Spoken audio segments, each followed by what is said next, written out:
Hi, you friends. Jack Nicholson here. Now, I want to talk to you about something that's of great importance to the community.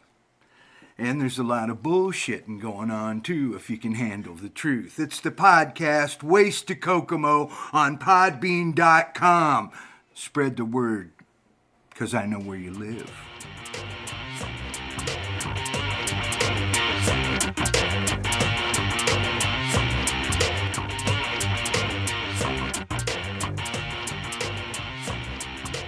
Welcome to the Waste of Kokomo. I'm Jimmy Shaw. Yeah. Give me the clap. We're not clapping because of you. Okay. You're clapping because you're here? Yes. Episode, we always do an episode thing. And I always What is this? This is Eight. episode 7. No, man, it's 7. Eight, 7, yes. You went to Kokomo, didn't you? Lucky 7. Right on. So, as normal, we will go around the table with our regulars, and then we'll introduce our guest. To my right, we have... Kelly Malinowski. Kelly is the owner of the cellar. Where if you're going down, you're doing it right. Yeah. Thank you. I'm glad we finally got that tag in there. Thank you. And while you're in there, Brian, go ahead and introduce yourself. Hey, I'm Brian Blunt, friend of the show. Doing the mixing and stuff and editing. And he's also the lead singer of Who's Acoustic. Don't be modest. There we go. What? Keep going around there. Welcome back. Huh? Yes, thank you. The handsome little stranger. sabbatical, huh? Something like that. It's yeah. okay. A little recovery It's time. a little recovery time. It's good. Leonard Pig, writer, actor, artist, Millionaire. agent of chaos. Oh, I like Asian. And then here we go. Wendy Browning, Tell them your new title. you tell me my new title. Program director. Program director. Remember. You're a program director and scheduler. She also does all our. She does all of our bookings and stuff like that. That everybody and their brother is like, hey, can we come on there? This is no lie either. A lot of people are asking us. We're getting booked pretty solid, so we're booked out for a couple months. Yeah. Didn't think that would happen, Nope. but it did. So she made some good calendars, and she's also going to be financial secretary. She just doesn't know it. Yes. When we make money. If we ever have money. No, it's not. It's not about that. It's just about putting the money where it needs to go. Right. So. Oh, I'm Jared Summers. And He's 40. And he's the cardiac kid. The cardiac kid, Jared Summers, had his 40th birthday party right here at the cellar last night, and there are survivors. and they're all here. There are survivors. I'm glad to see you have your shirt on this morning. Me too. Whatever time it is. But Nothing like a pair of gorilla tits right now. It was hot even in turns here last moves, night. isn't It was so hot. it was warm, but I didn't want to take my shirt off. I'm just saying like that. It was that kind of party, though. I'm saying that I wanted to take my shirt off. And then this episode, as usual, we have someone from the community talking about community things, and I'd like to welcome Angie Siskey from Jackson Street Commons. Yes. And after Angie's done talking about Jackson Street Commons, we have the Grand Poobah, Mr. Bill Levin from the First Church of Cannabis, and Rue. Yes. Yeah. So we'll start off talking with Angie here. Angie, welcome to the Waste of Kokomo. Thanks, Jimmy. Thanks for having me. Jimmy's on our advisory board at Jackson Street Commons and asked me to talk about our supportive housing program for homeless veterans in Kokomo. I'm the director of veteran services there. I also do case management with the veterans. We're owned by Family Service Association, and we opened in May of 2014 to provide permanent supportive housing for formerly homeless disabled veterans. Yes. Yes. And I say formerly homeless because when they come to us, they're not homeless anymore. They sign leases, and they have the rights and responsibilities of a leaseholder, and we're bound by fair housing laws. So we're actually a 27-unit, one-bedroom apartment complex for veterans. We operate under something called the Housing First model. Housing First says that stable housing is the foundation for other health and social service goals. In a nutshell, Housing First tells us to house first those people in our community, and in the case of Jackson Street, it's veterans, that are the most vulnerable, chronically homeless, least ability to find housing on their own, and to provide that stable housing piece first, and then easy access to supportive services. And then they're going to be in a lot better position to work on the barriers that led to their homelessness in the first place. Because people become homeless for reasons, right? Yes. At Jackson Street Commons, maybe a small handful of our veterans there, their disabling condition or their disability that they struggled with that led to their homelessness was a physical disability. The vast majority, it's chronic and severe mental health issues and addiction issues. And so, for example, last year we provided housing to 35 veterans, and of those 35, over 50% had reported or diagnosed mental health issues, over 60% had addiction issues, and 86% had chronic health conditions. So a little bit more about the criteria. So this is supportive housing for veterans that have served active duty in the United States military and have not been dishonorably discharged. The homeless criteria were mainly operational through a HUD grant, and they have us go by what they call Category 1, literally homeless definition. So that means we're housing those folks that have been coming out of emergency shelters, maybe sleeping in their cars, abandoned houses, or someplace not meant for human habitation. I consider couch surfers to be homeless, but for the purpose of our housing, we have to house those people that are literally homeless and don't have a couch to crash on. And then there's the disability criteria, because like I said, people become homeless for reasons, and our folks have had chronic and severe mental health issues, addiction issues. At Jackson Street, you have those two components. You have the property management side, because we're an apartment complex, and then the supportive housing piece. One thing HUD says is, we want you to provide a wide array of supportive services, but they have to be voluntary.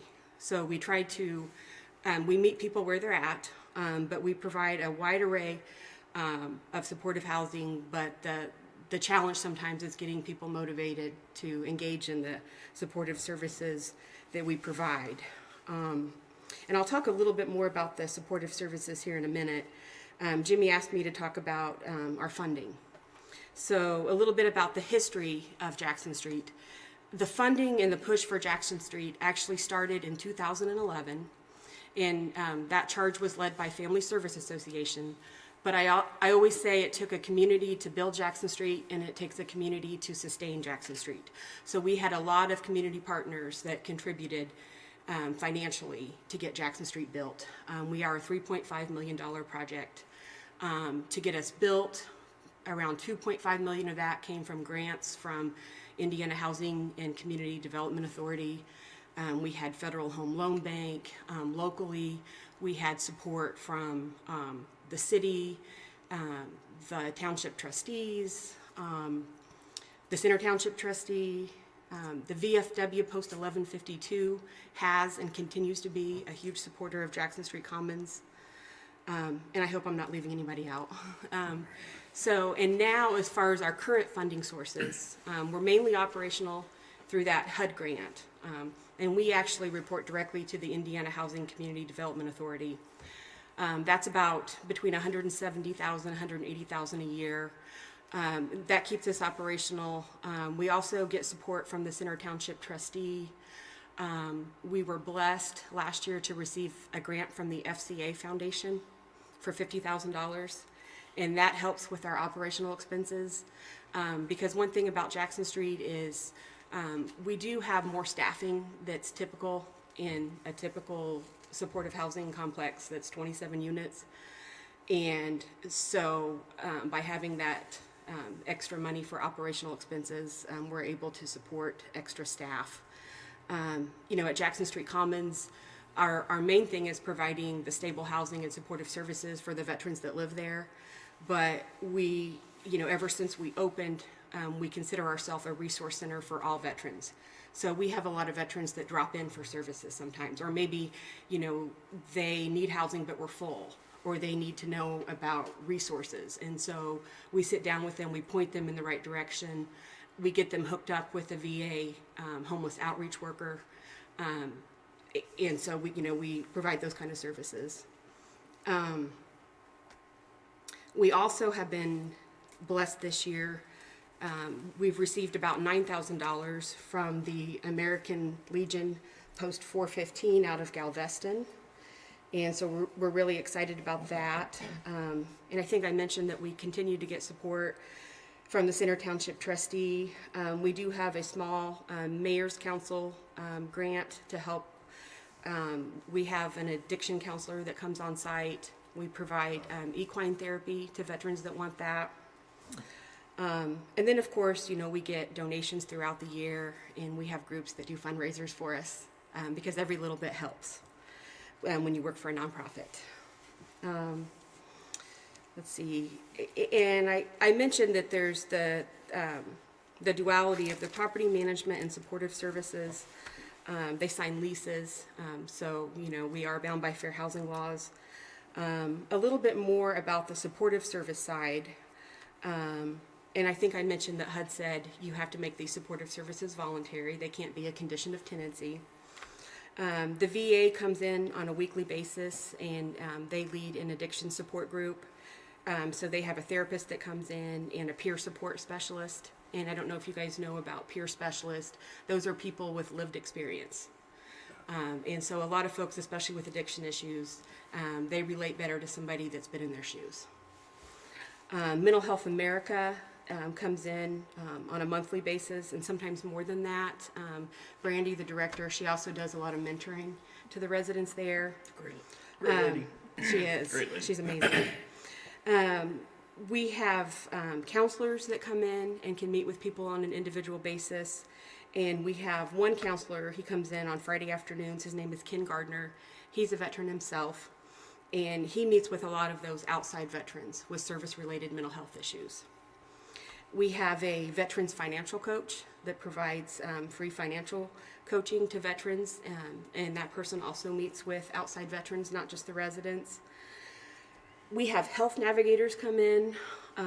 Most of our folks, their primary medical care is through a VA clinic or the VA, but I've noticed that more people are wanting more local services. They don't want to have to travel out of town to see their doctor or their mental health counselor, and they shouldn't have to.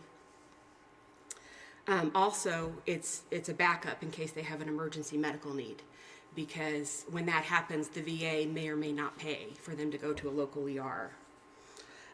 We have people that come in and help with life skills. We've had people that have come in and taught basic computer classes to the residents.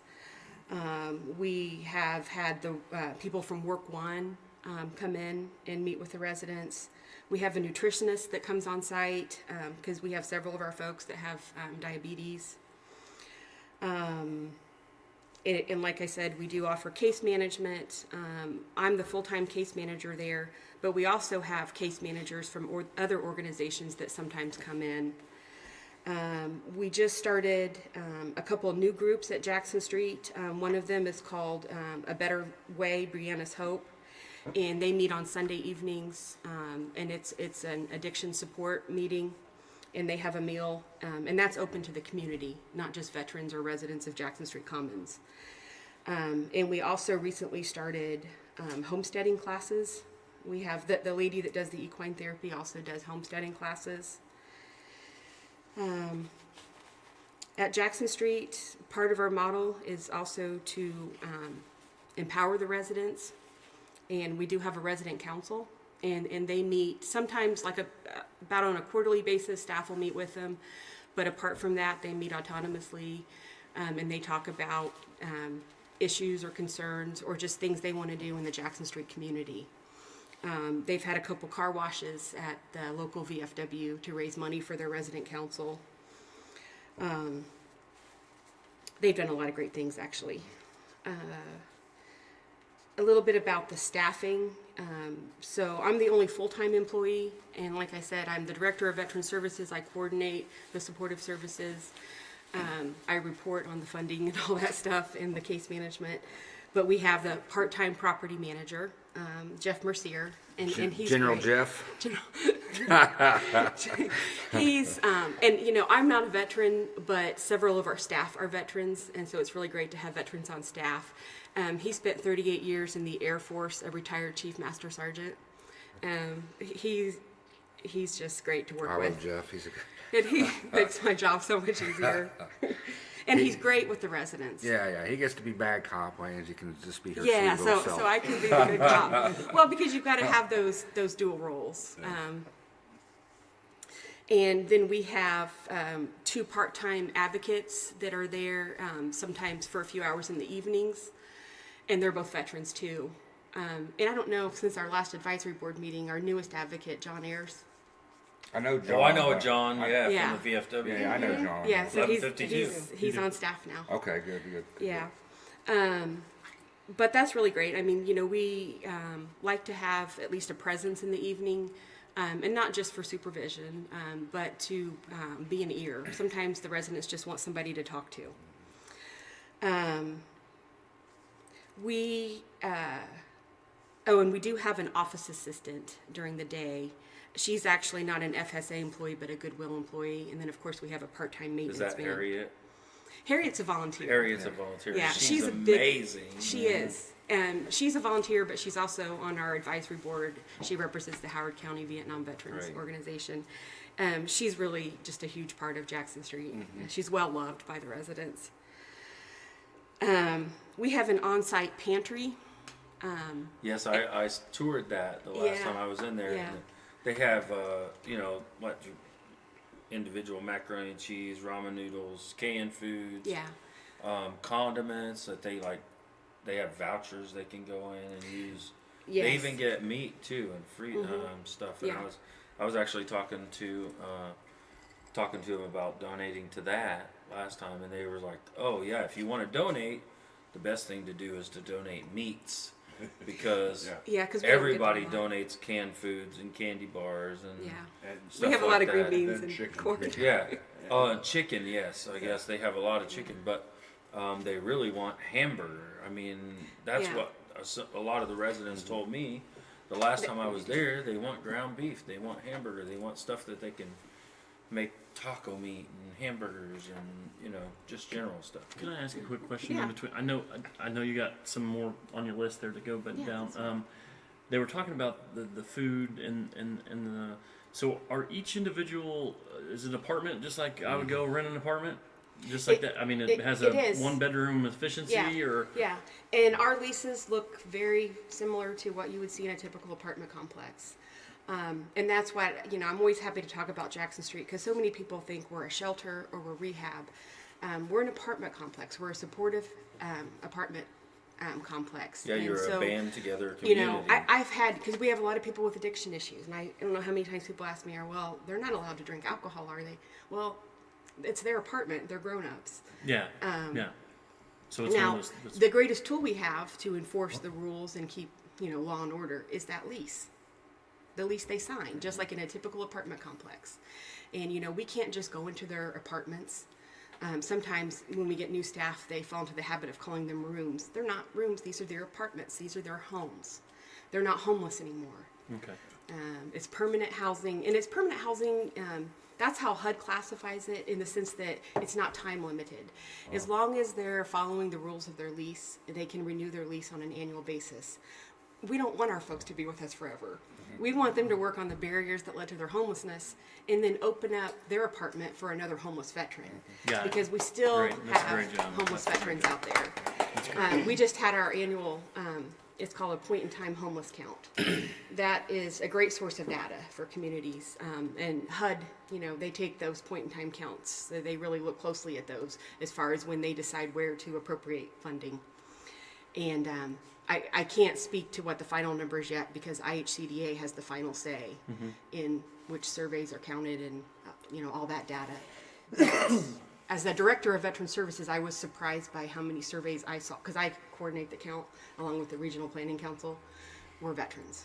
So, and I just know right now, we had 2 vacant units, they're spoken for, and I have people that call me, All the every time. day. Yeah. Yeah. We have about 5 off the top of my head, homeless veterans. But, like I said, I work with the VA to try to get them, it's called a HUD-VASH voucher. Mm-hmm. That's the veterans equivalent of Section 8 voucher. Okay. So do they still pay a monthly fee, or do They they pay do, a and that's a great question. small amount? So rent is 30% of their income, and utilities are included. So that's a really great deal. But if they have zero income, which a lot of people, especially when they first come to us, they don't have income. 30% of zero is zero. Right. So their rent is nothing until they get an income, And and then then it's 30%. So, Bill, you were about to say something? What kind of numbers of homeless veterans do you have up in the Kokomo area? Well, I can speak to our annual point-in-time homeless counts. Yeah. In our region, it's called Region 5, and that's Howard, Miami, Tipton, Cass, and Wabash. And for those of you that aren't familiar with the point-in-time homeless count, the government gives us one day, one 24-hour period, to go out and get a snapshot of the homeless in our community.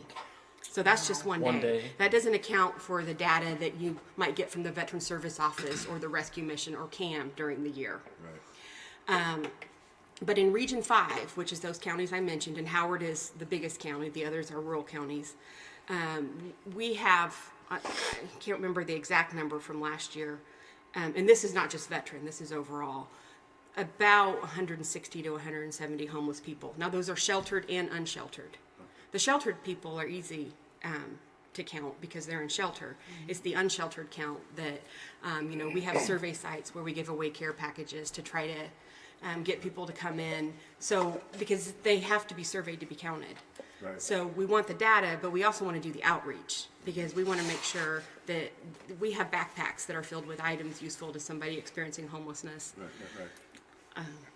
And a lot of people don't want to be counted, Mm-hmm. and they don't register with the VA and stuff like that. So it's tough. It's tough, and It is we have highest number of veterans, Indiana, and then Kokomo is one of the biggest in the state. And right now, like the military foundation is trying to get.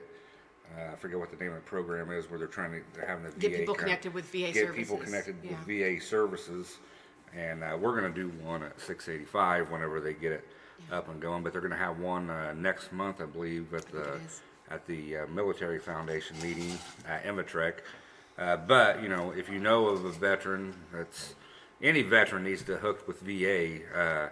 That one that will show the amount of veterans here that need medical or what have you, and we're working on getting more VA here. But if you know of any veterans, I know a lot of them don't want help. They don't want to be considered, what have you.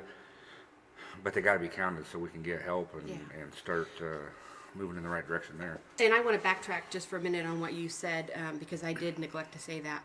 Back in 2011, when we were working to get because data drives funding, right? So you have to have the data to show you have homeless people before the government will give you funding.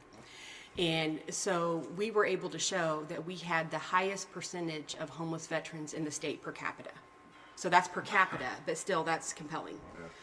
And like I said, I've been involved with the point-in-time homeless count for several years now. And it's still, every year, and even with Jackson Street, we still have homeless veterans that come up on our homeless count. And this year, like I said, I can't speak to final numbers because IHCDA has the final say, but I think we had at least 10 in our region, and that's one 24-hour period that think about throughout the year, and I know how many people drop in for services. I'm glad to have the extra staffing now that we do because I stay busy just with my 27 residents because they need to be my priority. But then you get these drop-ins and you don't want to just say, well, I'm sorry, we're full, I can't help you. We don't say that. We sit down with them, we talk with them, we point them in the right direction. Maybe they need to go to the Veteran Service Office. Maybe that needs to be their next stop. Maybe we need to get them hooked up with the VA. But,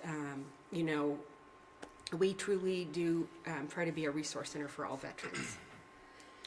One more quick question, then I'll let you continue because I seem like I'm interrupting you. But That's fine. So you're funded by the government, correct?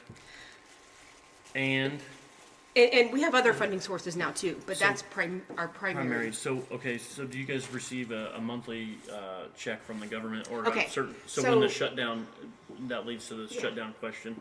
When the government shut down, how did that affect you guys? Did it hurt you? We got nervous for a minute just because of the fear of the unknown. Because the way it works is our grant that we get is a HUD grant. It's administered through IHCDA, the Indiana Housing Community Development Authority. They're the recipient, we're the subrecipient. But it's called a Permanent Supportive Housing Rental Assistance Grant. So the 27 units that we have, when those are occupied, we are able to draw down the subsidy for that. Now, if the tenant has income, they pay a portion of that.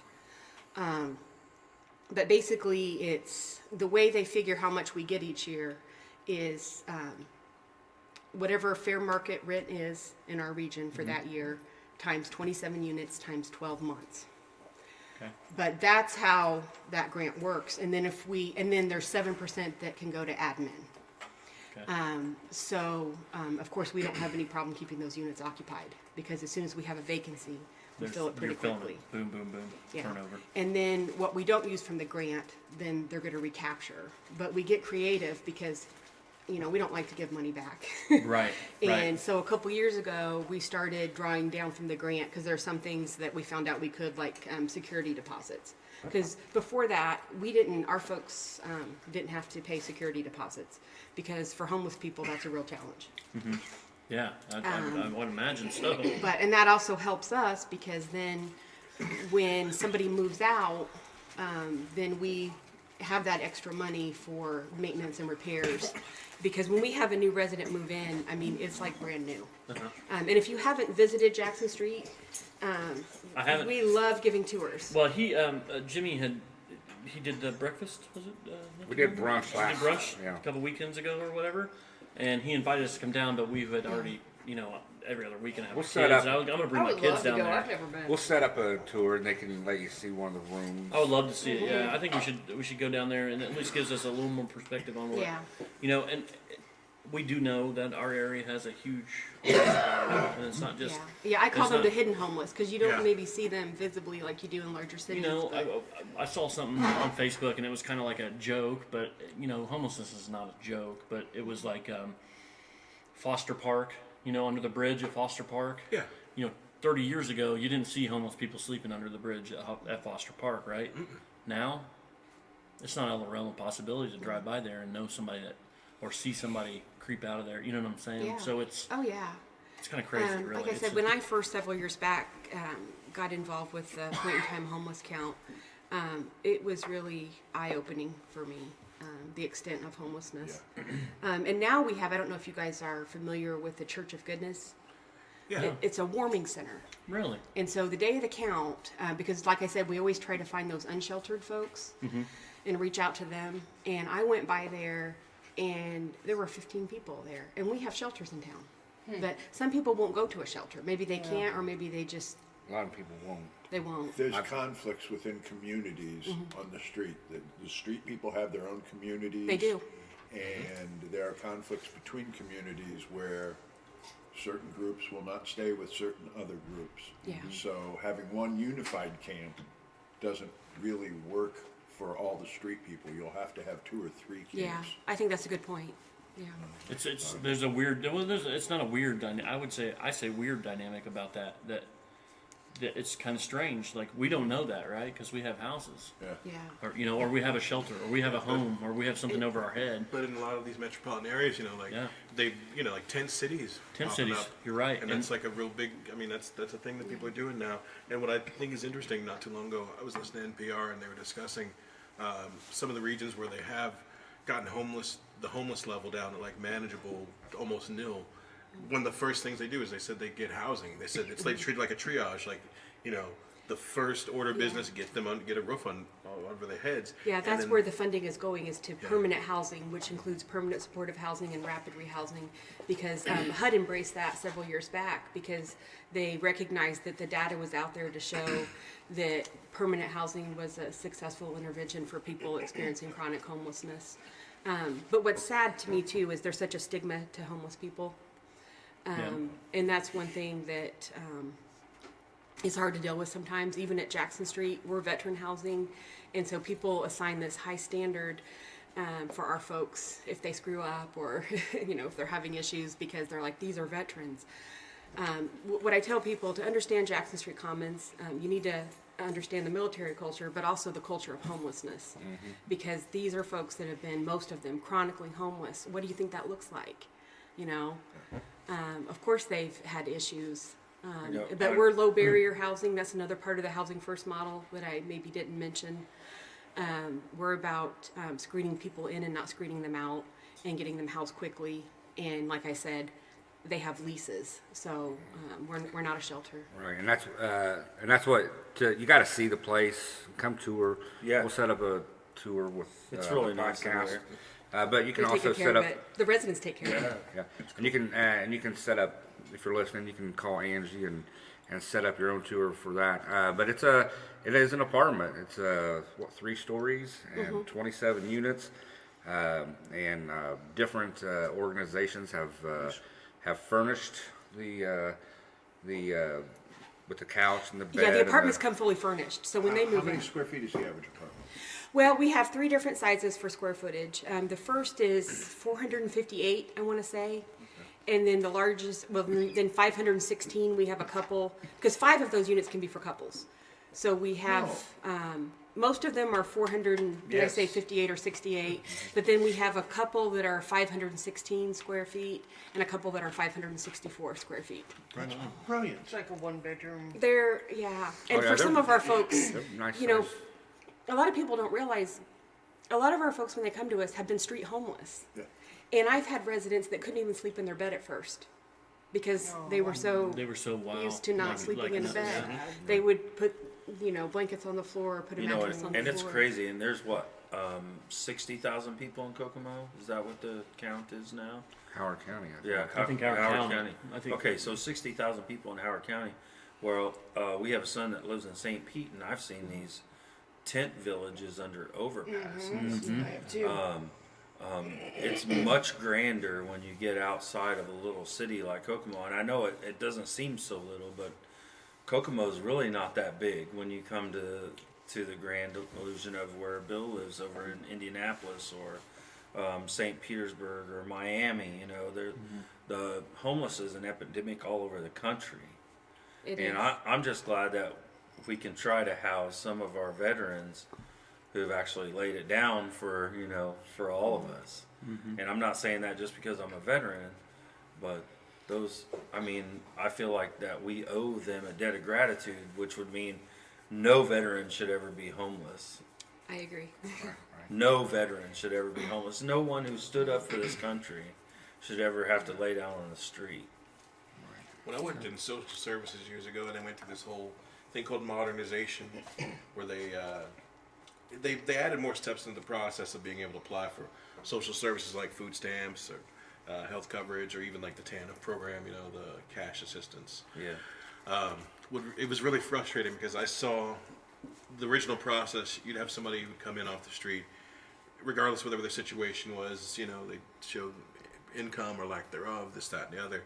They could apply, interview that day, and by the time that interview was over, they'd know whether they were approved or not, and they could get an EBT card so they can go get some food in there and get some groceries or whatever. Well, when they modernized it, they added more steps in the process, so then they were like, oh, well, you got to go online and apply. Or it's like, well, that's a Then you great gotta idea, have a phone but interview. Then you yeah, gotta- it's like, well, if you're poor, if you don't have internet at home, or if you don't have a home, you're not going to have, you're not going to have a computer or phone or any of these amenities. So, it added these steps and said, well, you can apply and it'll take up to 30 days. And it's like, well, within that 30 days, you could conceivably starve to death. And I'll tell you, Absolutely. it's hard for a lot of homeless people to get services because they don't have an address. Right. That makes it so challenging when you don't have an address or your address is constantly changing. It's kind of a veiled form of class discrimination when you really get down to it. You want to you got more to say on? Yeah. Do I need to talk faster? No, No, we're not hurrying. We love you. You're doing No, you're doing. I just know you had more that you needed to say. Yes. There, so We do have an on-site pantry at Jackson Street. And once again, we're able to have that because of community donations. I can't stress enough how we wouldn't be able to do what we do at Jackson Street if not for past and current support from our community. We truly live in a community that values its veterans. So our pantry, when a resident first moves in, we stock their cupboards to give them a real good start. And I will say our pantry is open to any homeless veteran that needs it. Sometimes, I'm not saying every week, but periodically we have veterans stop in. Like I said, we get drop-ins, and they're homeless and they won't go to the mission. Well, we take them, we open up our pantry, and we have bags and backpacks for them to fill up. But then also, I talked about those supportive services that are voluntary.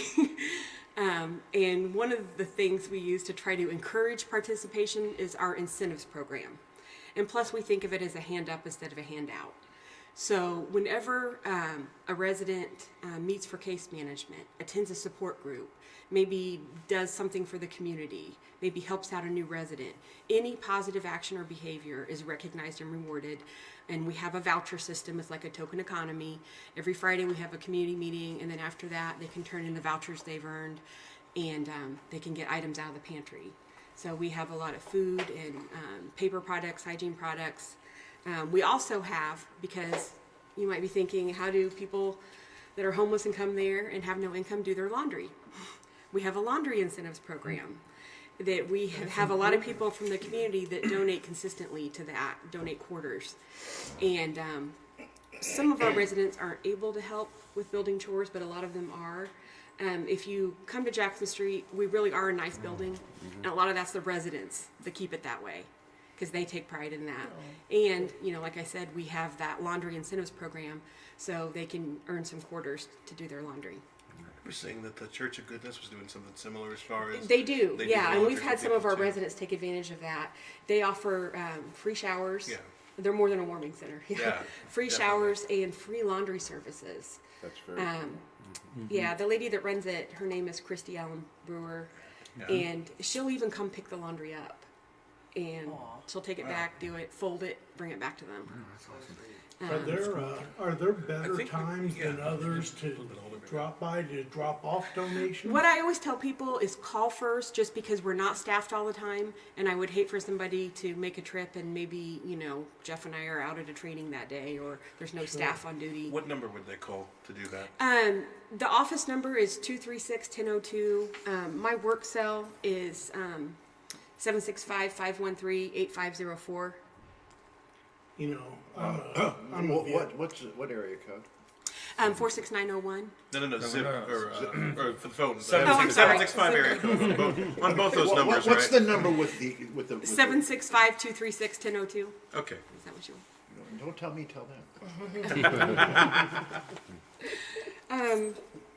Okay, I want to recognize at Jackson Street, we also have an advisory board because, you know, we're proud of our supportive housing program at Jackson Street, but we always want to get better and improve the quality of our supportive housing program. And so we have people from the community, like Jimmy, that volunteer their time to come to these advisory board meetings. Where we talk about issues at Jackson Street, and we get advice from these people that represent different organizations pertinent to issues our residents struggle with. So we have people that represent the veterans organizations. We have somebody there from the Kokomo Rescue Mission Shelter. Somebody is on our board from CAM, Ruth Lawson, the director of CAM. The Gilead House, Mental Health America. VFW 1152. VFW 1152. Our veteran service officer is on our advisory board. We have somebody from United Way. There's a program, I forgot to mention, Mission United. That's just another supportive services that's available to our veterans. It's a way to offer more wraparound services for veterans needing case management or other referrals. We have the chair of the Regional Planning Council on Homelessness is on our advisory board, Ryan Wolf. He has been a part of Jackson Street Commons ever since we opened. Brian's a good dude. He's awesome. He's involved in a lot of stuff. He was our first on-site intern, and then that was a summer internship, and then he was a property manager for a while. And then I always say that there was another FSA program that stole him from me. But We're he's great. gonna have a Ryan Wolf. What is it? A wolf showdown. off. A wolf off. So what do Angie, for those that don't know, I mean, so we can call you at those phone numbers that you gave us. Is there for the people that do have internet or have access to it? What do you have a website that we can go to? FSAHC.org. So you're part of- www.fsahc.org. It's all on that same FSA. Our last three out of 4 guests have all been FSA. FSAHC members. So that surely just shows that we care about the community. Yeah.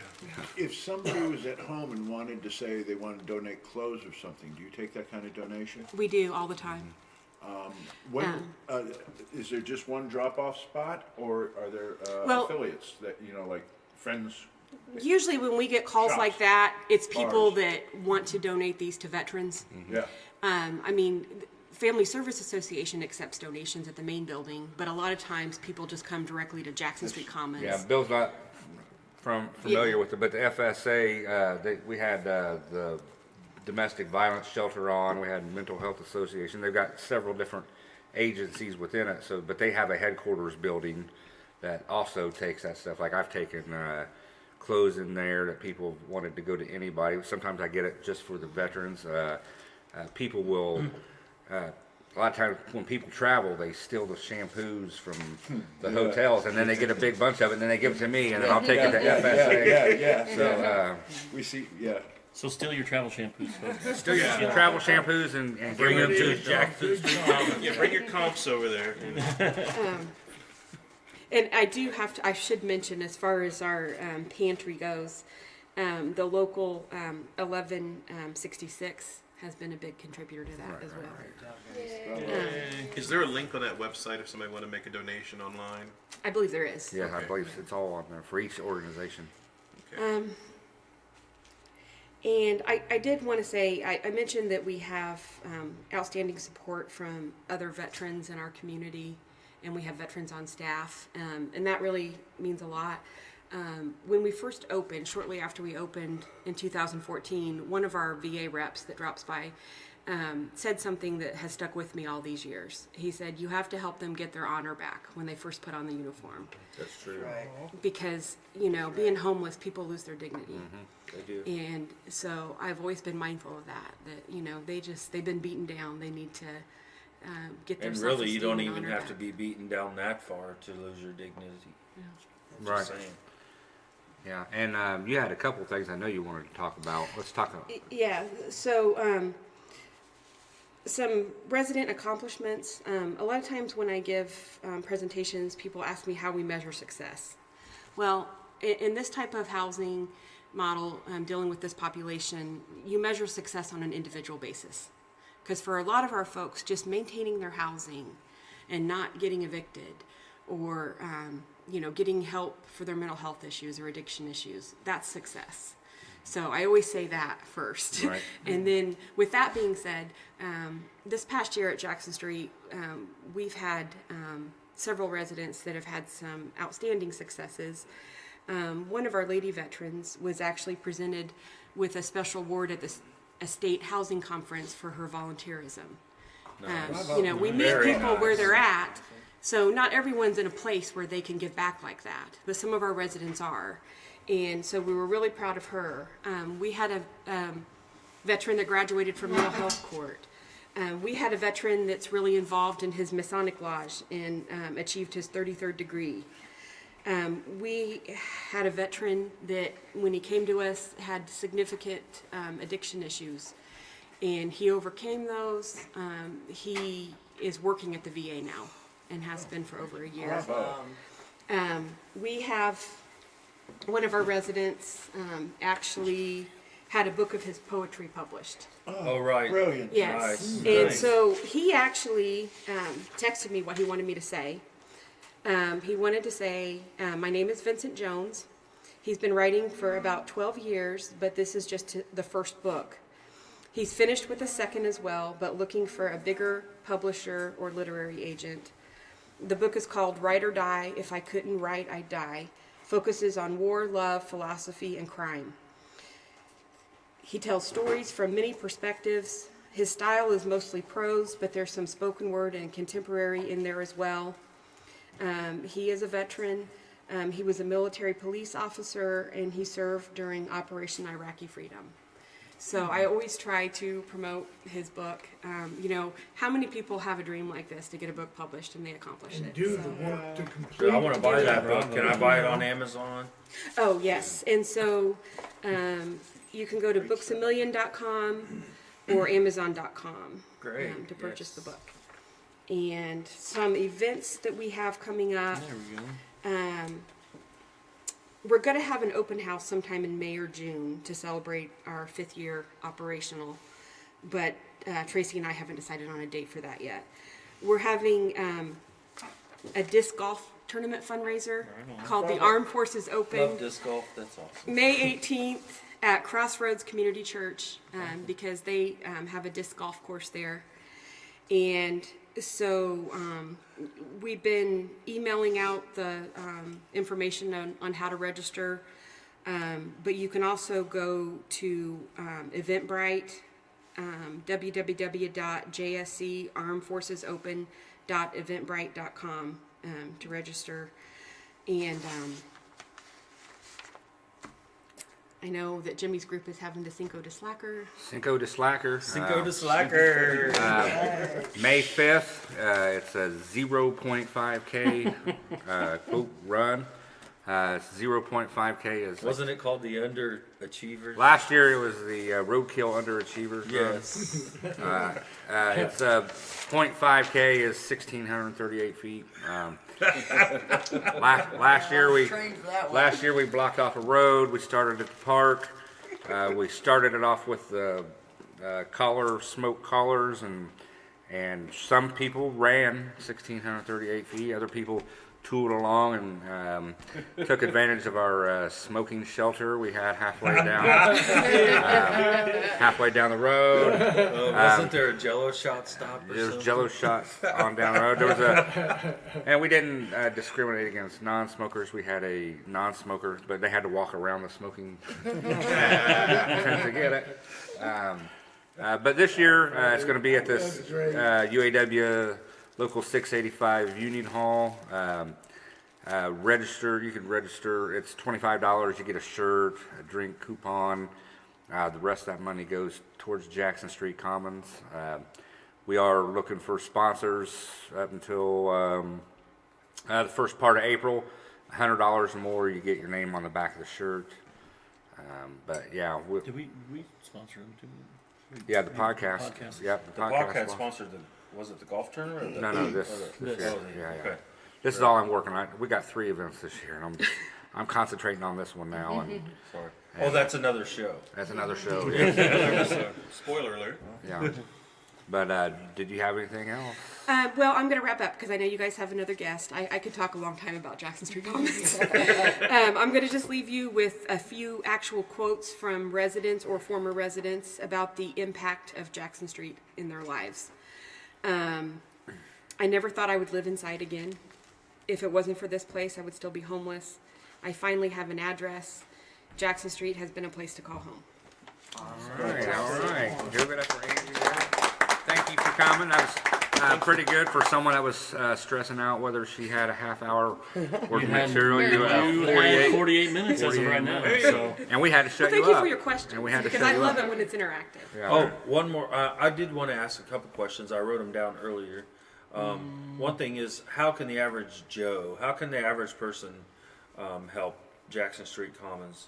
Besides, I mean, we can drop off stuff, but like you said there, we can donate to the website, we can drop off stuff. Is there anything else that... We do have groups that come in and do volunteer projects throughout the year. So you can come in and volunteer your help too. Yeah. You can donate to the pantry, Yes.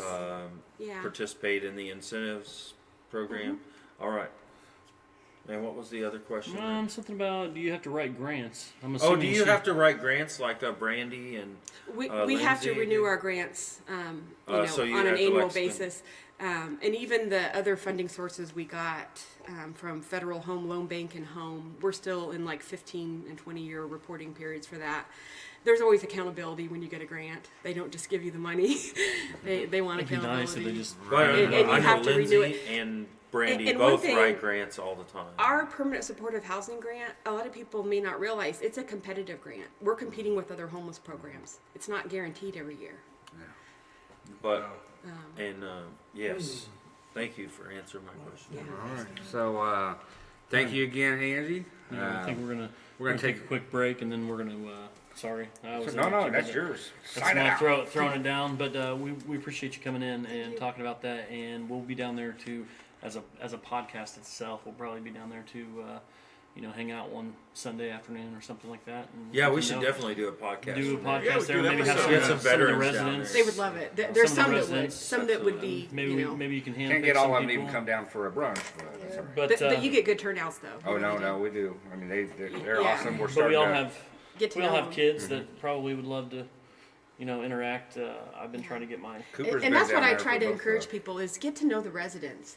Because when you really get to know the residents, you'll fall in love with Jackson Street Oh, yeah, Commons. yeah. Do you have issues with driving? Because I would suppose a lot of your residents don't have vehicles. How do they transport? Well, more What than a what you would great think, question. because we've had a lot of folks that since, because we're in our 5th year operational, that didn't have cars that now have cars, and we don't have enough parking. Oh, And they're working on But- getting another van. Well, Yes. there's always Spirit of Kokomo too. There is, and we encourage them to take advantage of public transportation, but there are limitations with that because, the trolley doesn't run in the evenings or on the weekends, and Spirit of Kokomo, not everyone there qualifies. Right. If you're 60, you're going to qualify, but if you're not 60, you have to have your doctor. There's a lot of Fine. there's veterans in there, our age and stuff too. So Yeah. Yeah. So Our someone oldest is could a Korean War volunteer to veteran. drive for people, actually. That would help. Yes. Yeah, that's great. Like this in is to and where I was from, coming like, Oh, I'm Bill's- sorry. Yeah. Well, Bill, no. That was the logical thought of something. Yeah. If they 'Cause- needed somebody every Thursday to hit the grocery with them. Yeah, and we do make food pantry runs because we have our on-site pantry, Right. but that's not the same as like a full-fledged pantry or a grocery store. And we want the residents in our program to become self-sufficient again. Awesome. So we want them to try to figure out how to do things on their own. And if they have a food need, then they need to consider food pantries or things like that too. Well, we really appreciate you taking the time out on your Sunday to come down here and hang out with us at the podcast. We'll make sure we get you copies of everything, and then you can put it wherever you want. But guys, let's give it up for Angie Siskey.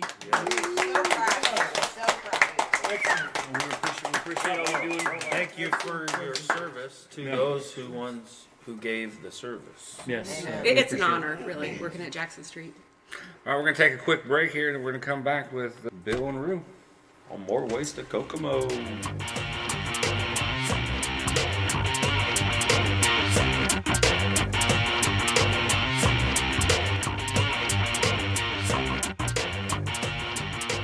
I'm Cheech. And I'm Sean. And you're listening to Waste of Kokomo, man. Hey, that fits us, man. If you probably don't know where you're at. You're on podbean.com. So tell your friends about us. And keep listening, because there's lots going on this podcast, man. Yeah, there is, man. Welcome back to the Waste of Kokomo. Yeah. We just sat with Angie Siskey of Jackson Street Commons, and we sat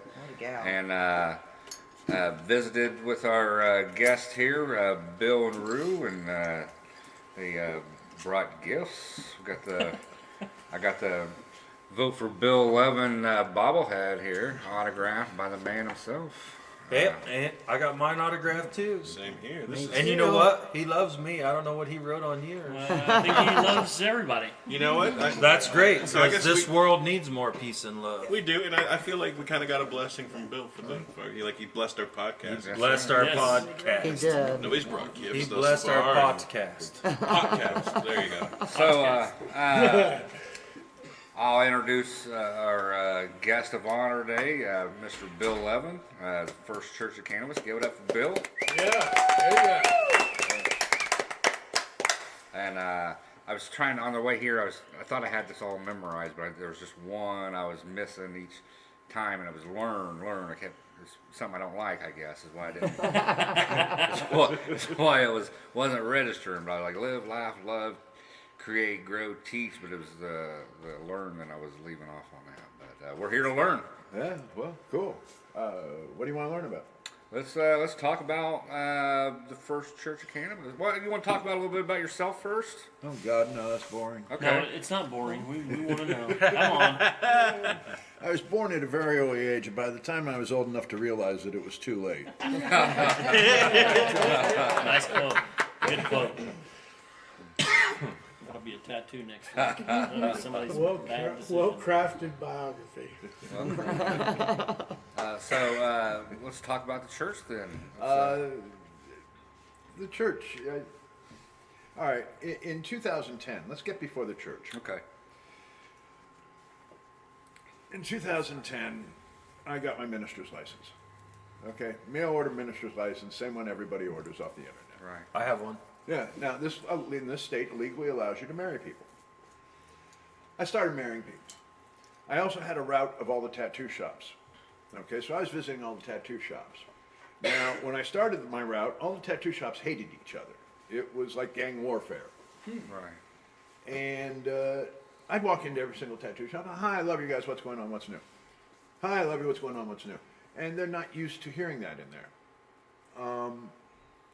I finally put together, in 2009, the Body Arts Appreciation Week, which was a week of body art celebration, and it required all the tattoo artists to come together. Aha!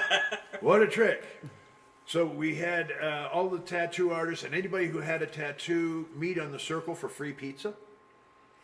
We fed anybody who came up. We had Lyle Tuttle in town, who is the living godfather of tattooing. He tattooed Janis Joplin. He tattooed Greg Allman. He tattooed all Cher. He tattooed all the famous San Francisco hippies back in the day. He was there. Derb from Hell City in Columbus was there. Bill DiMichele was there. The Helen Wheels was there. We had an art gallery opening of all the artists' stuff, all the art showings, which the tattoo artists had never done an actual hanging show because all their stuff's been on skin, and they do regular art all the time. So we had a week of fun with all these people. We had a show at the Vogue, and everything went well.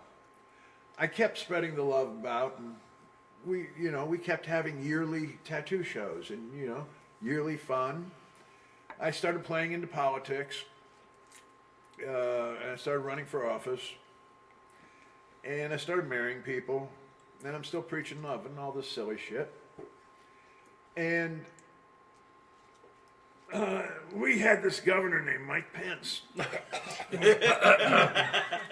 No takebacks. Yeah. Now, you got to realize that Mike and I were running for office at the same time. So we would see each other behind the stage and behind, the thing at different, governors, talking to each other and, all the different things. We'd run into each other. And he was always with Mom. Hi. She was always there. Hi. Very nice. She bobbed her head. She smiled. He just stood there. There is a thing after the elections in Indianapolis where they have a party, and it's a gag party about the elections. All the politicians go, they all gag each other about how it went on. It's usually above the Indiana Theater. It's a great time, and an advertising agency approached Mike Pence and said, Mike, we want to get a picture of you, a video of you and Bill in a truck with a gun rack, passing a joint back and forth, saying the script. They asked me if I would do it. I said, I'm all for it. Of course.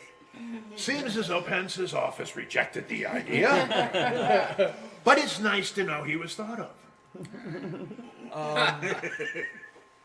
Our love continued over the years, and I was impressed by certain things he did, and I found him to really help fertilize this state as much as humanly possible with the RIFRA thing. And with all that fertilizer, I decided to plant the seed of a religious church. And since religion was the governing law in the state, I started a religion. I sat down and I said,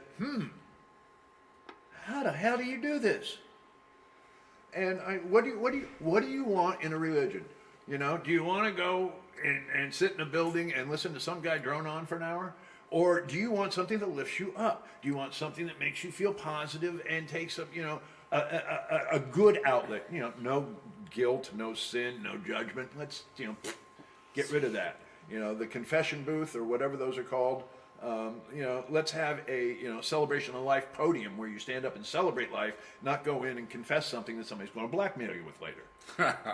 Spiritual enhancement, Spiritual enhancement. sounds like to me. Yeah, I still can't get over the fact that there's, you know, How there's can selling. anybody object to that? Spiritual enhancement is a beautiful thing. Selling, you know, real estate after you die is I just can't get by with it. You know, I'm sorry. You mean I'm either going to go to Carmel or to Hallville? You know? Got the, sorry, Indianapolis. Yeah. It's a mythology belief, and I prefer that people's beliefs be more based within our own hearts. You know, we all have the one beautiful, amazing thing. I don't care what language, what color, what religion, what political background you are from. If you get excited and happy right here at the rib cage where it meets, where the wishbone is, you get a little flutter, a little bit of excitement, you get a little bit of joy, you get something in there, you got a butterfly in a cage that's batting its wings. Okay? It gets you excited. If it gets you really excited and you do it really well, what happens? You get goosebumps on your arm. There's nothing in the world that's going to show you another human being's more love, compassion, and health than if they get goosebumps when they see you. You know? Create goosebumps. It's a fabulous thing because it opens your heart. It makes you excited. It makes you happy. It makes you joyous. That's what religion is supposed to do. We're not supposed to bring you down. We're supposed to lift you up. You're supposed to have a good time. You're supposed to walk into the building and go, ooh, and come out going, woohoo! You know? There you go. Get Get energized. energized. A proper church is nothing more than a bar for the soul. Yeah. You know? Come in, get loaded, get drunk, find your inner soul, make it happy, make it dance, make it sing, make it run around and have a good time. And yeah, use a sacrament if you need it. There's nothing wrong with it. It's a good, happy, healthy sacrament. It's the most beneficial plant in the world. It was around long before there were any laws about it. Long before the religions. It'll be there You know? long after those silly ass laws are written off and finally discarded, you know, but Yeah, well, we have to keep our government busy. You know, they in get the bored. meantime, Yeah, in the meantime, there's 3 forms to fill out and triplicate to send it to the government. Yeah, well, joke them if they can't take a fuck. my sentiments exactly. So yeah, we started. So, Bill, what you're saying is this whole world could survive if we just celebrate peace and love? Jeez. yeah, if you celebrate just the one, the what you know, they're doing to others and have others doing to you. Absolutely. All right. Well, the modern version is don't be an asshole. Treat everyone with love as an equal. Amen. You know. Hey, I mean, you know, Yeah. if humanity, if all of humanity followed that law, we'd have a unified world. You know, we wouldn't have all the difference and, you know, everybody ideologies and fighting and famine. But Yeah. it's a beautiful, beautiful, beautiful philosophy. Yeah, it seems to work. At least it works for me. I mean, Right. So you started your religion. It's Canitarianism, you're not required to partake of cannabis to be a Canitarian. You just required. you're required to hug, love, and right. smile. Right. So you want to talk about Canitarianism? Further on to the. Well, I mean, I'll go anywhere you want to go with this. This is your ship, Captain. No, I'm this is just on yours. it for the ride. No, but we had you on to talk about it, so I'll talk about anything you want. And I thought that's where you were leading. I'll tell you about being a Canitarian. I'll tell you anything you want to know. If I know, if I Why don't, don't you I'll make go it up. over the Deity dozen? deity dozen? All right. Well, we can do that. Here.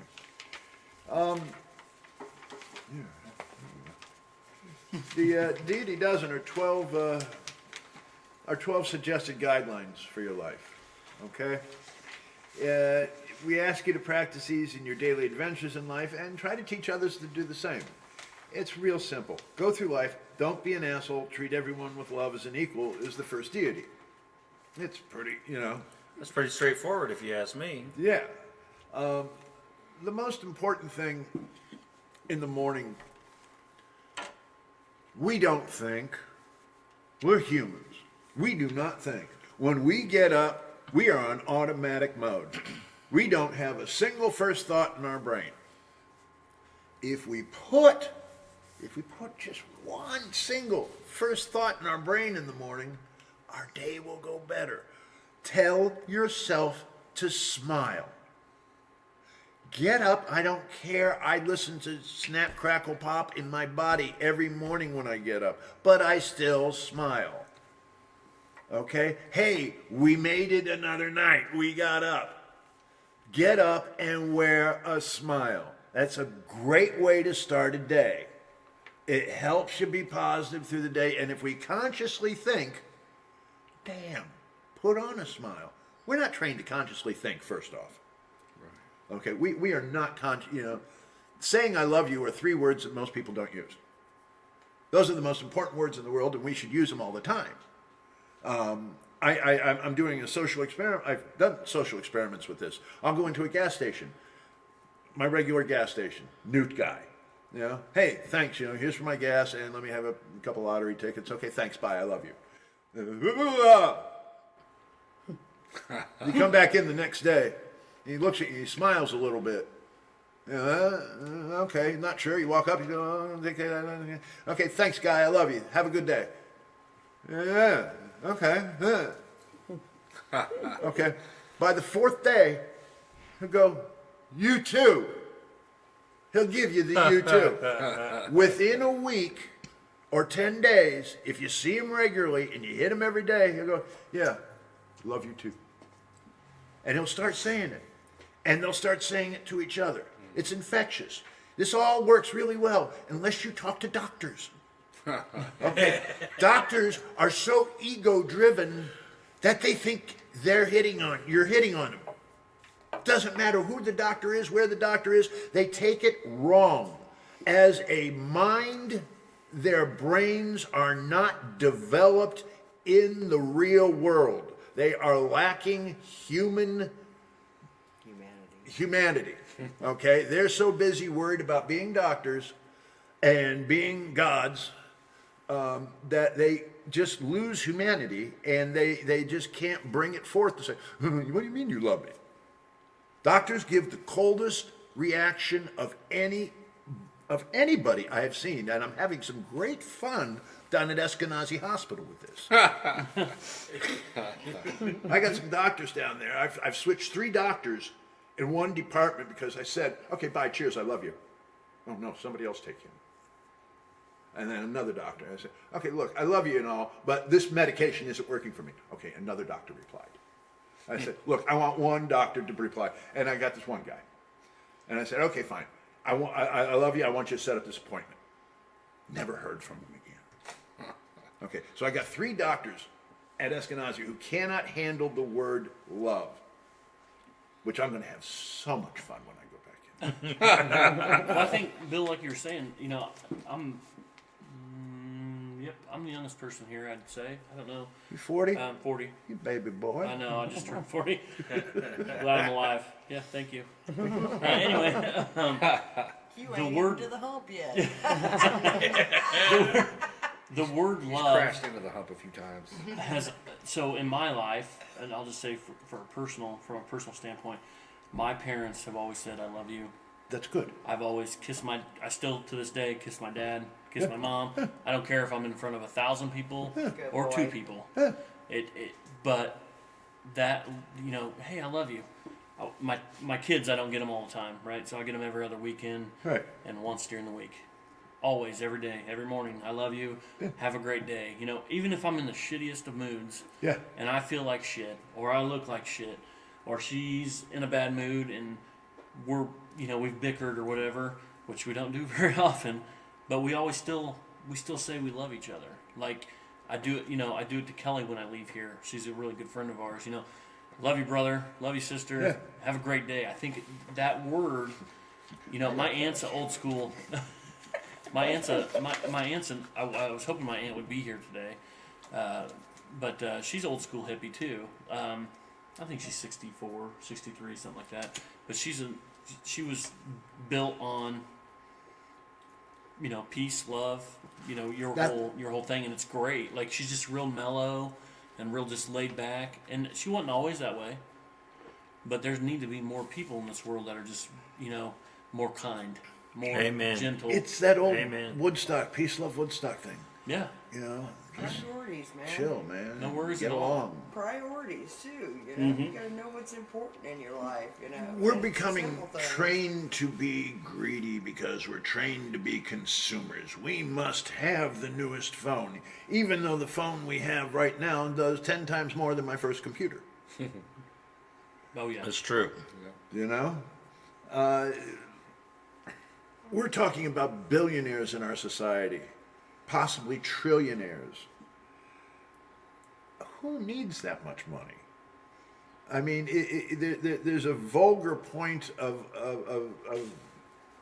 no return, and those are the people who aren't getting taxed.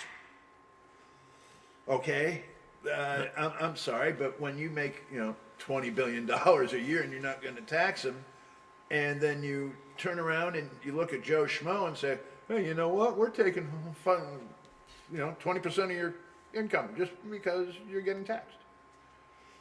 Bullshit. Yeah, it's all bullshit. So yeah, it's greed is a horrible thing. I took a personal vow of poverty, which sometimes I kick myself in the ass for, but other times I'm really sort of proud of it. There's when you get older and you've done it all, you finally realize that you're glad you've done it, and you don't need to be collecting shit anymore. You need to start unloading it. Right. I've got a whole house full of crap I'll never use again, and sooner or later you're going to want to unload it and start again. But So you getting rid of your peacocks? huh? No, I'm not getting rid of my peacocks. I know. Way. You've got peacocks, like pet peacocks? Yeah. I have we got five peacocks. One peacock. We got one peacock and 4 peahens. One peahen is a princess. She's a house peacock. Like literally lives in the house. Oh, yeah. In our bedroom, In our bedroom. without a cage. On a On a roost. perch. She stays on a roost. I gotta come up. Now- Can I come over? Yeah, no. I gotta see this shit. So- Like, I- She stays on a Quick roost. question. It's great. How do you tell the female from the males? The males are pretty good. Well, the males have the plumage are prettier. The girls are either brown or white, depending on what species, to go into camouflage in the bush. See, I knew this. I just wanted to see. Yeah, They don't get the great long tail. Yeah. they don't get it. The guys get it. He's got a good purple head. Eli. well, I guess so we'll just sidetrack because that's very interesting to me that you own peacocks. It shares a roost Why? because Peacocks because and peahens. Excuse me. He's a little I nice. started off where I used to work in a yard, and I would make my own little I build a little hut, I build a little pond, tinker. And you build this yard aquarium. Oh, it was no good unless you put fish in it.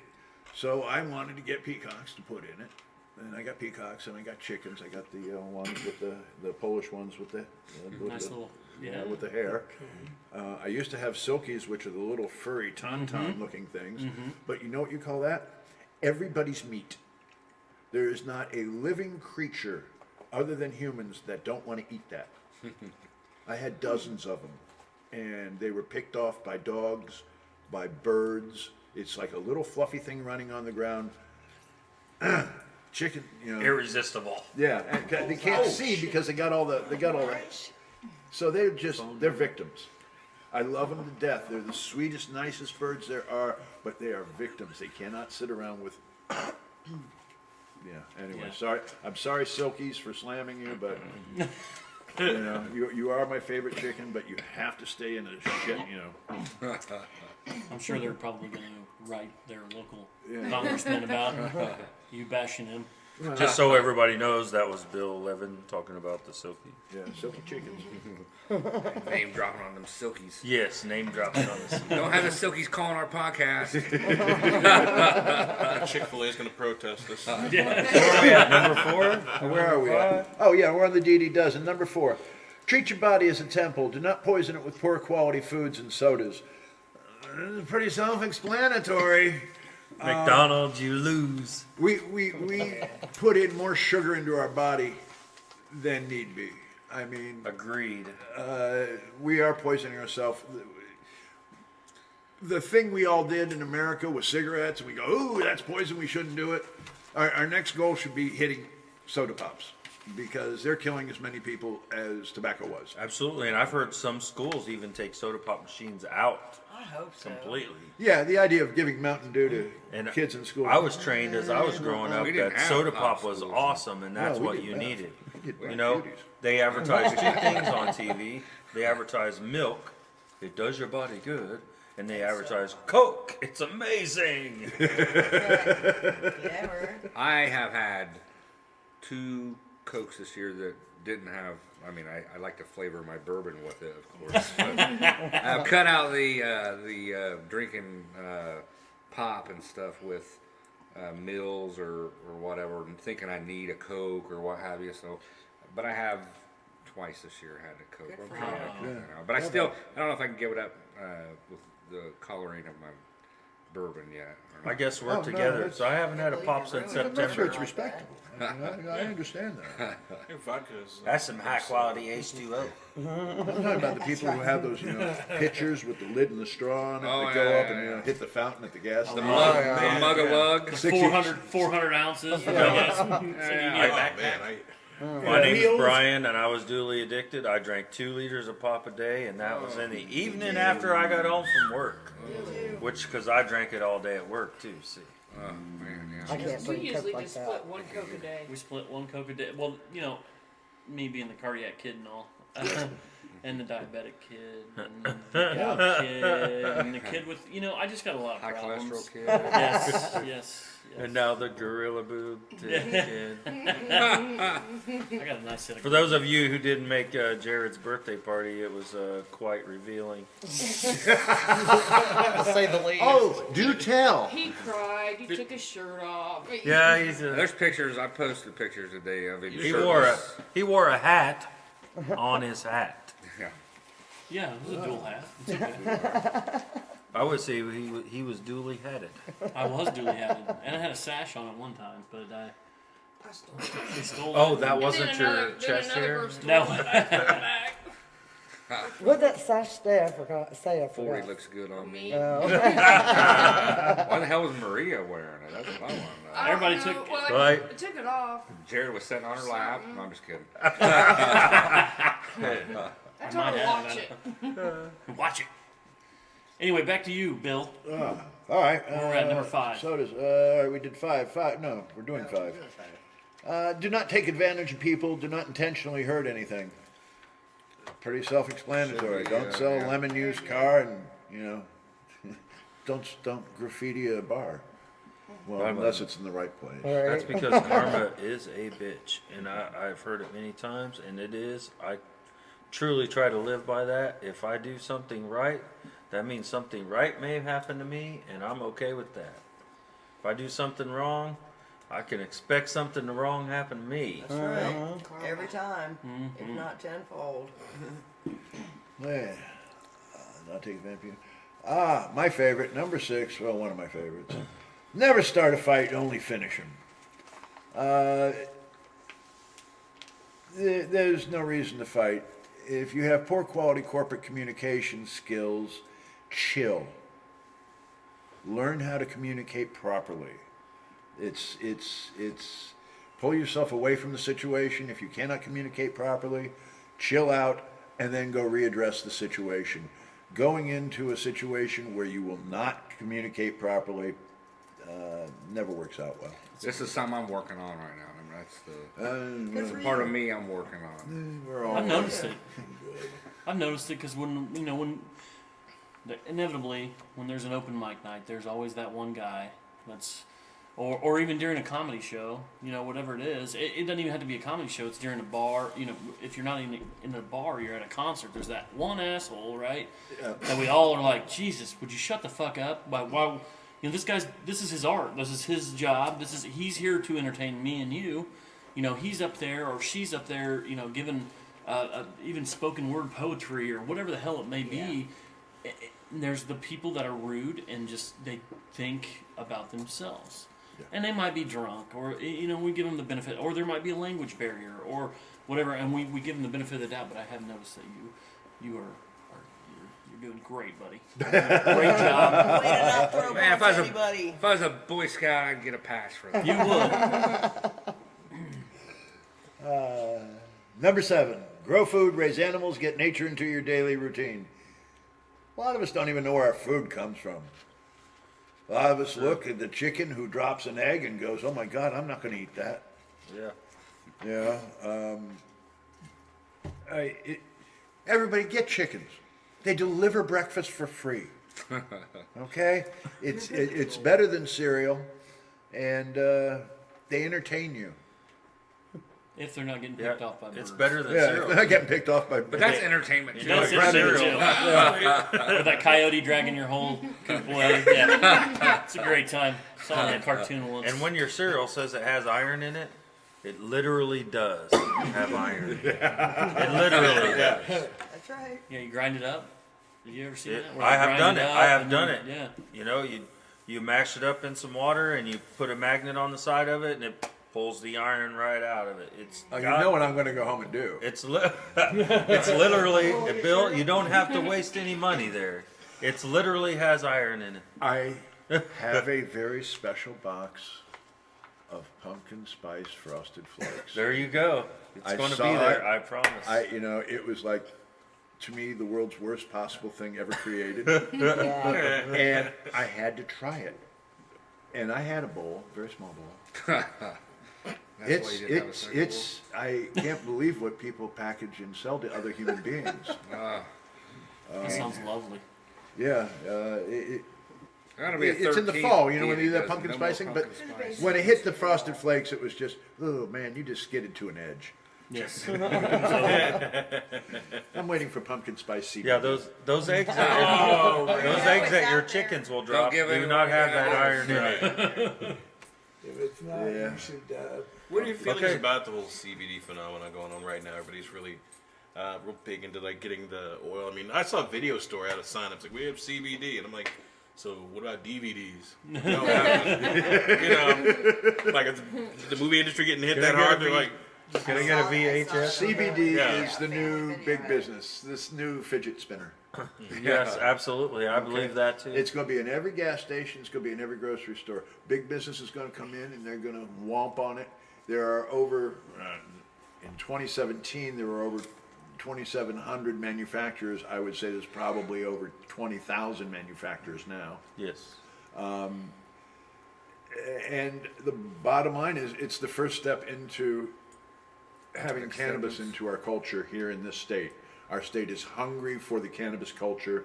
We have been criminals for too long. We smoke 5 to 7 tons a week. There's 100,000 cartridges coming into the state every day. One in 25 cars coming back from Michigan is carrying heavyweight. These are all Explain stats. heavyweight. I'm joking. Everybody knows that. Everybody knows that. These are all, and that 1 in 5 car thing came from, that's an Indiana State Police quote. So that's 1 in 25 cars is carrying heavyweight from Michigan to Indiana. That's their quote. Wow. You know, guys, they know they lost the war. The police don't want it on their table. They want it over with. The prosecutors, Need something to do. they need to be educated properly. I think is the nicest thing to say. They need a proper education, and they need to open their minds and hearts because they're just wrong. And they'll tell you, each one of them individually go, yeah, you're right. But you put them in a room together, and they don't want to say it in front of their friends. Right. Oh yeah. You know, they all are looking at their political futures because they don't want to be prosecuted. They want to be mayor of that town. You know, it's going to happen. Yeah, 4, 8.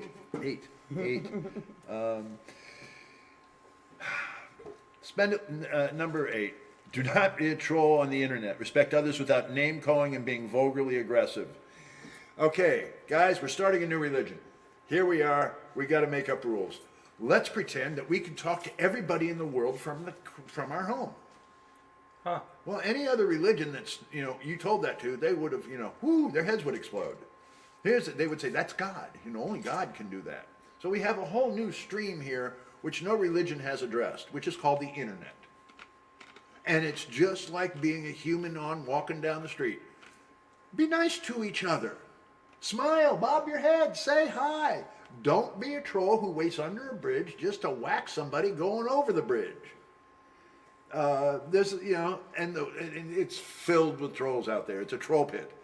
But you got to keep a positive attitude out there. Keep positive, keep smiling, and just sort of roll the trolls out. Don't be a troll on the internet. Respect others without name calling and being vocally aggressive. Yes, that's a religious belief.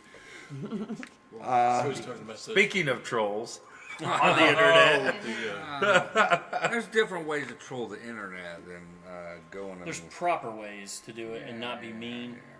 There's, you know, when you're reviewing a podcast, especially, you don't attack people right off the bat. You know, but that did happen to us.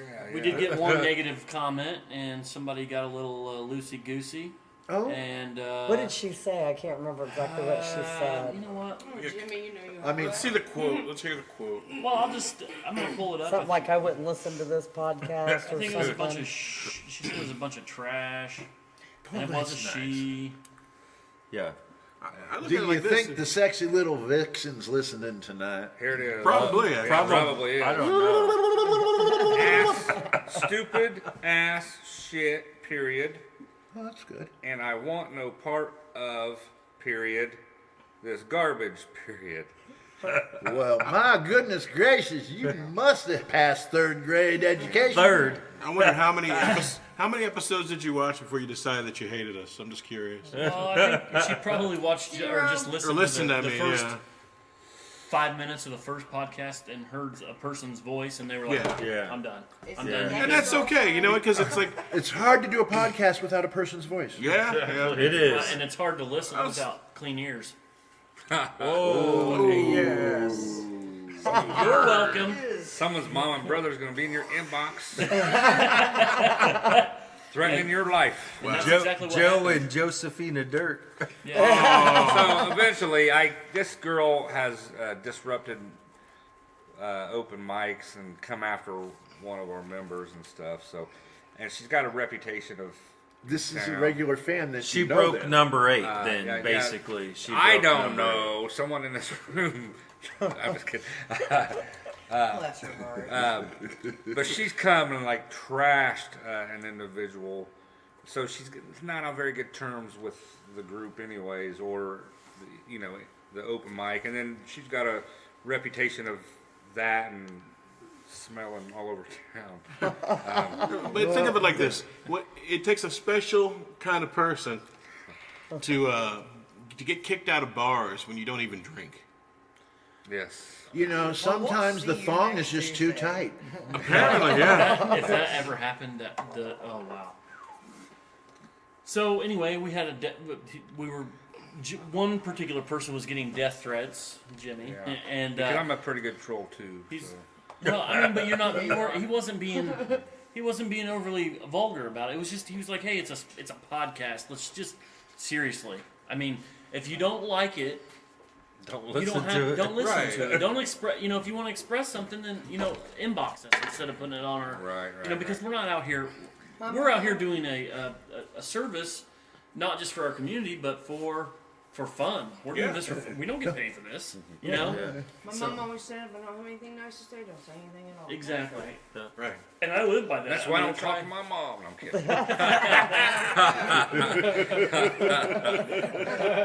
But I'm joking. we ended up. The situation was resolved, and. And I didn't get shot in the head. Which is blame. And you Blame. Blame. Blame. I'm gonna put the trigger to your head and blame. You're gone. That's how we spelled. That was how the blame. guy spelled And then he blame. said, he spelled martial arts, M-A-R-S-H-A-L. Yeah, he told me he said martial arts. He goes, I know. God. He said, Martial. I know martial arts, and he spelled it M-A-R-S-H-A-L.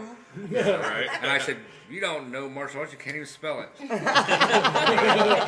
I worked him up pretty good until the bullet to the head twice in the conversation. I got screenshots there, gangsta. Yes. All right, So so that's the brother. Oh, 9, okay. Let me see. Wait a minute, 9? Did we do the 10 minutes a day? No, we didn't. No. Spend at least 10 minutes a day just contemplating life in a quiet space. No TV, no radio, no phone. Just get away from everybody. Spend 10 minutes with yourself. I do that all the time. Not that way. Jerking off We're don't talking about count. thinking. Oh. This end. Thank you, Bill. Thank you for bringing it back down. Freaking mess. Baiting don't count.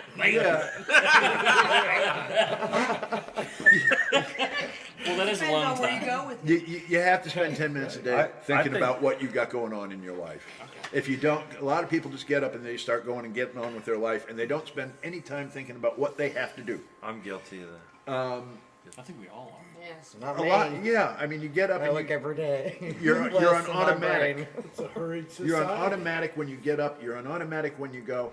If you find 10 minutes in the first, couple hours in the morning where you're just quiet, nobody's there. Your cat has been fed. He's not yelling at you. If you can get that time in, it's going to make your day a lot better. If you take 10 minutes in the morning just for you, you're going to find your day goes a lot better. Force a smile and take 10 minutes just for you. It replenishes your battery. It replenishes your soul. It recharges you. Too many times we've got too much going on. We got the kids, we got the dogs, we got the cats, we got the birds, and we got to be somewhere because we're late. Get up 10 minutes early. Get up 30 minutes early, just so you can take 10 minutes to hang out with yourself. So that's what that's about. We have the 7 candles, which also we light at the beginning of the service, which give us focal points during the week, which are live, love, laugh, learn, create, grow, teach. In case you can't think of something to think about in your 10 minutes. So that's sort of our reference points. On Sunday you're supposed to live, do your life. You don't owe anything to anybody on Sunday other than to you. On Monday, you need a lot of love in your heart. You got a long week ahead of you. And so on and so forth. We have our churches on Wednesday because that's when you learn. It's, a progressive thing. and you can watch the church live stream on Facebook and 7:30 every 7:30 Wednesday every night. Wednesday. So, Facebook/Canitarian, because you won't be able to find the First Church of Cannabis in a search on Facebook. oh, That's interesting. Yes, you see, we have the word cannabis in it. But Try to what if try. you just put. Try to search the first church of. You go to the first church of, and Lutherans, Methodists, Protestants. Everybody shows up. You put nothing. Nothing. Cannabis, nothing. Cannabis. All right, we'll take you there now that you put the S in. So it doesn't give you any lead ups. It's sometimes you can get it. You just put First Church of CBD. You probably get all kinds of things. Yeah. I mean, you know what I'm saying? Yeah, it's bizarre. We have a lot of blocks because of our name. We can't get bank accounts. Can't get a bank account because we have the word cannabis in our name. We've been thrown out of a dozen banks. That's crazy. Wow. We have been thrown out of a dozen banks, even though we are a legitimate church. You know, court said you're a church. You are a definite religion. You are a definite church. But the Fed says you can't have a bank account because you have cannabis in your name.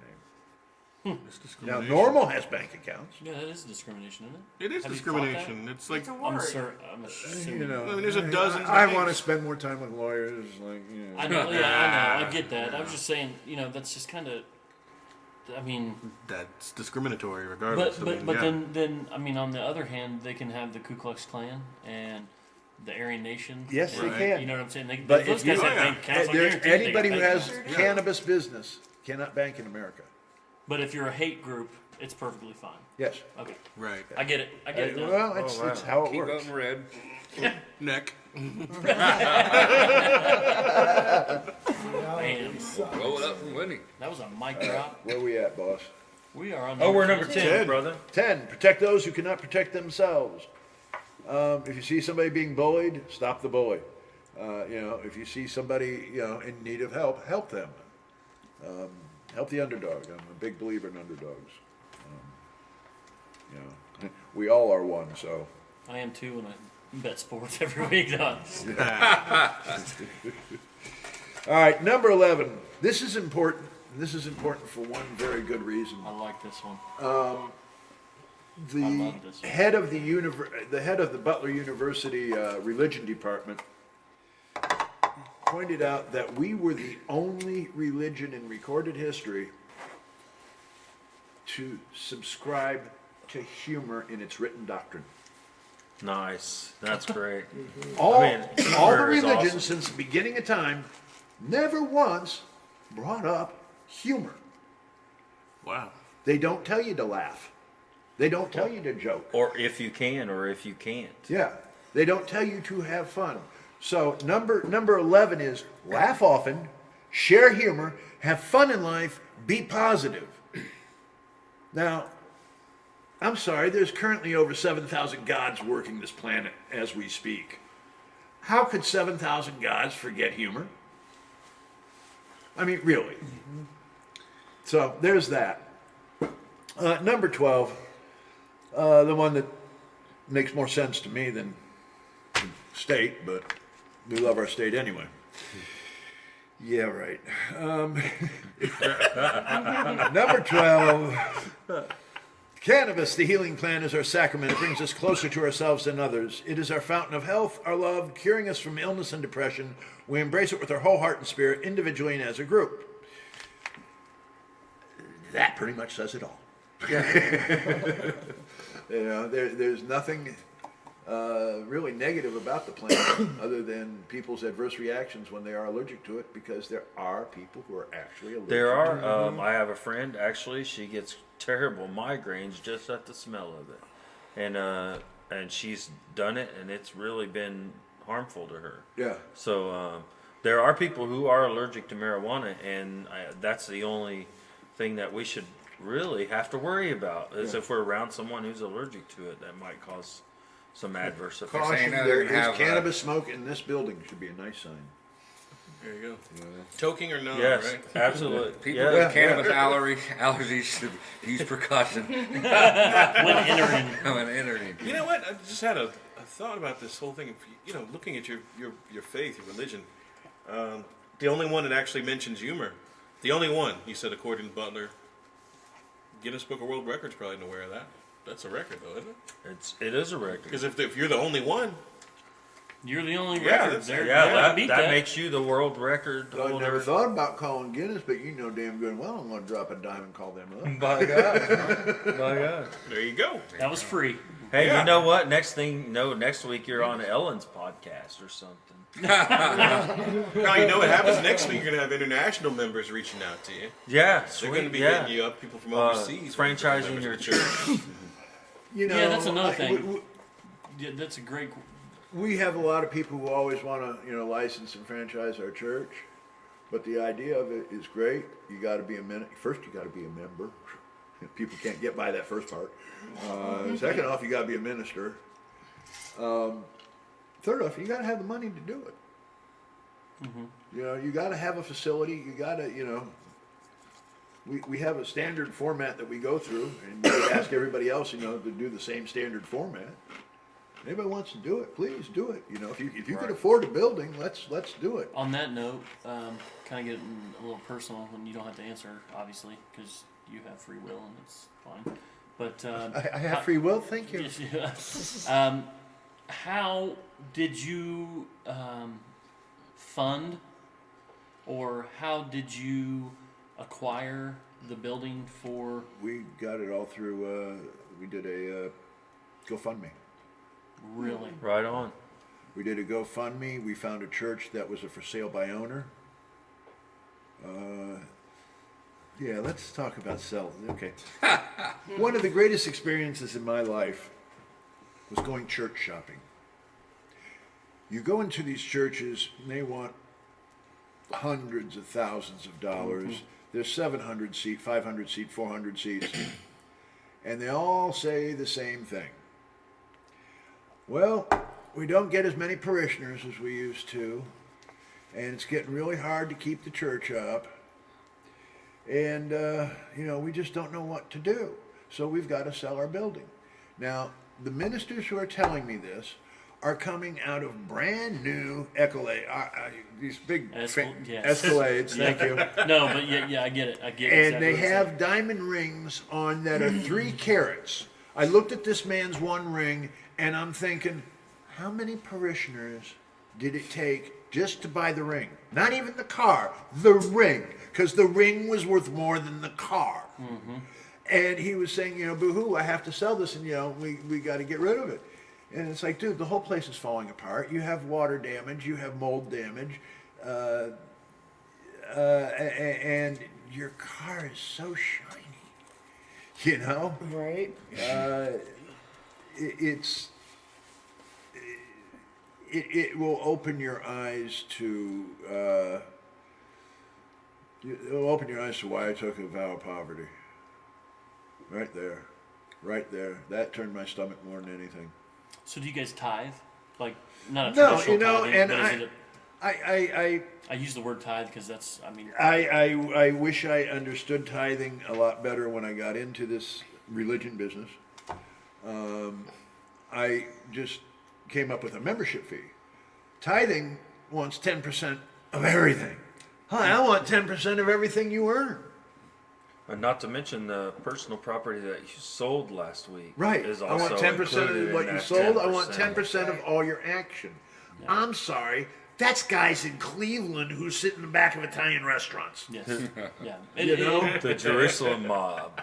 Yeah, it's the vulgar greed that a lot of these churches have just makes me sick. It sickens me. How can you sit there and say you are a man of love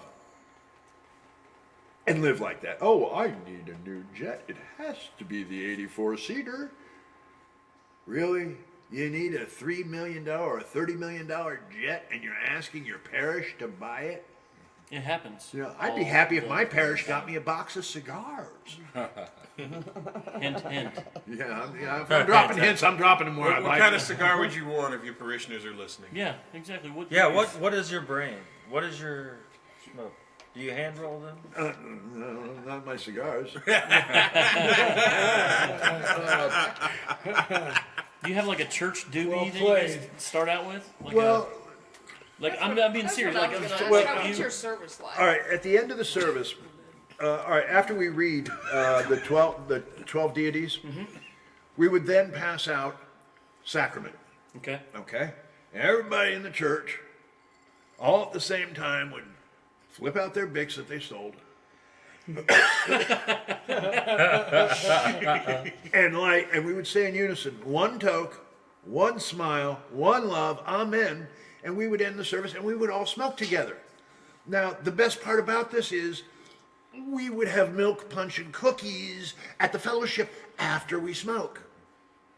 Okay? Well, this seems It really makes the quite milk amazing. cookies and punch a lot better. A lot tastier, huh? Yeah. We would socialize, we would fellowship properly. Okay? I would much rather sit down with a room full of people saying, hey, everybody, we're going to get stoned. And you know what? Everybody in that room is going to be happy. Everybody's going to be just dancing, having a good time. When other churches close down, all they do is fight in the parking lot about where they're going to go. Are we Yes. going to Denny's or are we going to go to Taco Bell? You know, this would be fun. So do you guys have music? Do you guys have like We worship? we have band. We have a One Love Orchestra. They're all out making money. They're all out Right. doing real jobs. Right. So we got their tape, we got their intro music recorded, and we use it. We have musicians all the time come in and play. They'll Wonderful. play before service, after service. We're shooting rock video there in 2 weeks.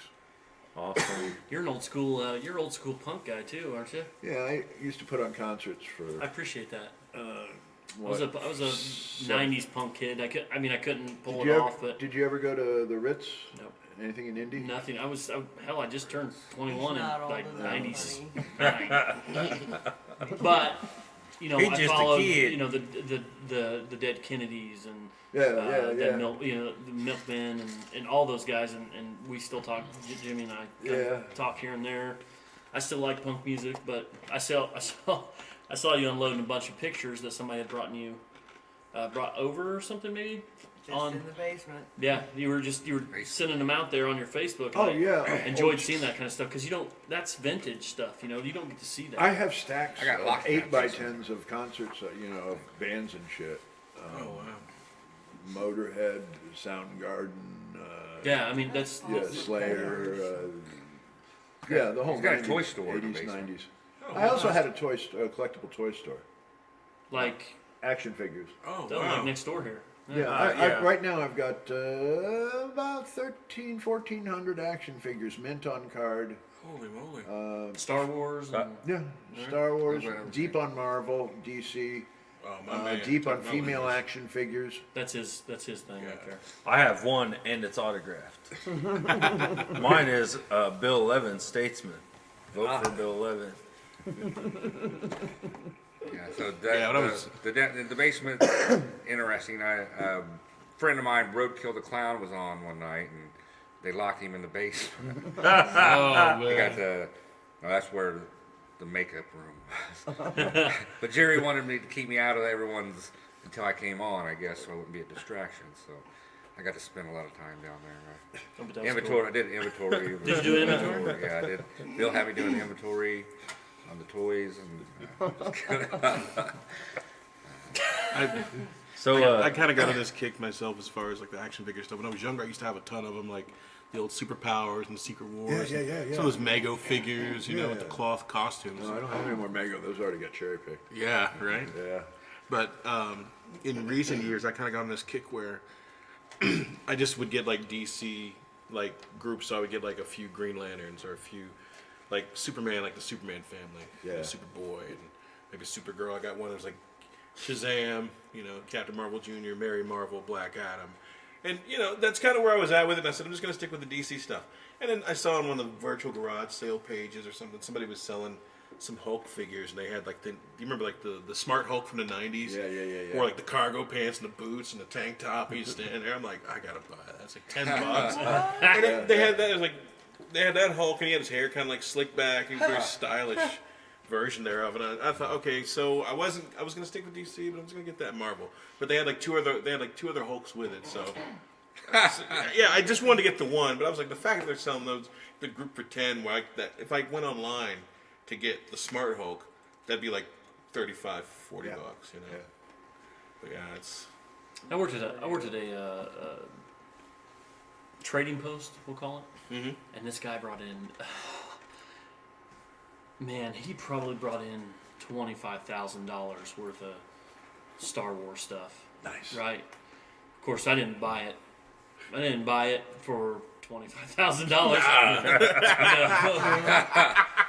And I don't feel good. I mean, he was just ready to get rid of it. He needed some extra cash, and he was like, "Well, I'll sell all of it." To, you know, and it was the 10-inch Darth Vader and Chewbacca and the Stormtrooper and Boba Fett and all that, like the action figures that they don't. I sold them. You know, I think on eBay, the Boba Fett by itself sold for $200 for what I paid for the whole entire group, and I was just like, "Oh my god!" So every time I go to the toy store here in town with my son, because he collects those Funko Pops. Or Yeah, whatever, the little big head figures with little cartoony bodies. Yeah. I go in there and it's just like childhood, you know, Masters of the Universe. You know how you cure that Funko thing? You got to. It's too late for you, but I know. you just say, Cooper, those are stupid. You know, So he shies away from it's it. crazy. Like He's got a from few of them, my but experience. he likes to play. Yeah. My experience with the whole action figure thing, another thing I ended up kind of doing was I kept noticing, I was like, holy shit. Like when I was growing up, there weren't that many black action figures. Nope. Like, No. I mean, if you looked at the G.I. Joe line, you had maybe, like, you had Roadblock, Stalker, Doc the Medic, and then maybe, Of course, they had to name There was black Marine. action.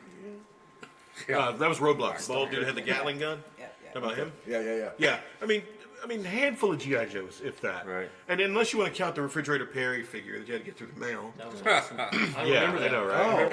You remember that? They had the Refrigerator Perry No, figure? but- He was a mail-in figure. Same thing with Sergeant Slaughter. That's pretty cool. Looking for it. Yeah. I had a Sergeant Slaughter, but I didn't mail in for it. I must have Wasn't it a traded it. mail-in, I thought? I had a But Sergeant I'm sure Refrigerator Perry was though. But well, anyway, so now it's like, you know, I looked and I saw like that the Black Superman. There's a he's a Superman from a different timeline, and instead of being Clark Kent, it's Calvin Ellis, like Kal-El, you know, and so I picked up that and like Cyborg from the Titans and the Justice League and all this stuff. Bronze Tiger is like a black martial artist, and then, you know, I just thought it was cool, like the John Stewart Green Lantern, because they just didn't have this shit when I was growing up. It just did not exist. Right. You know, like you might see a couple of those characters in cartoons, but they weren't in a toy line.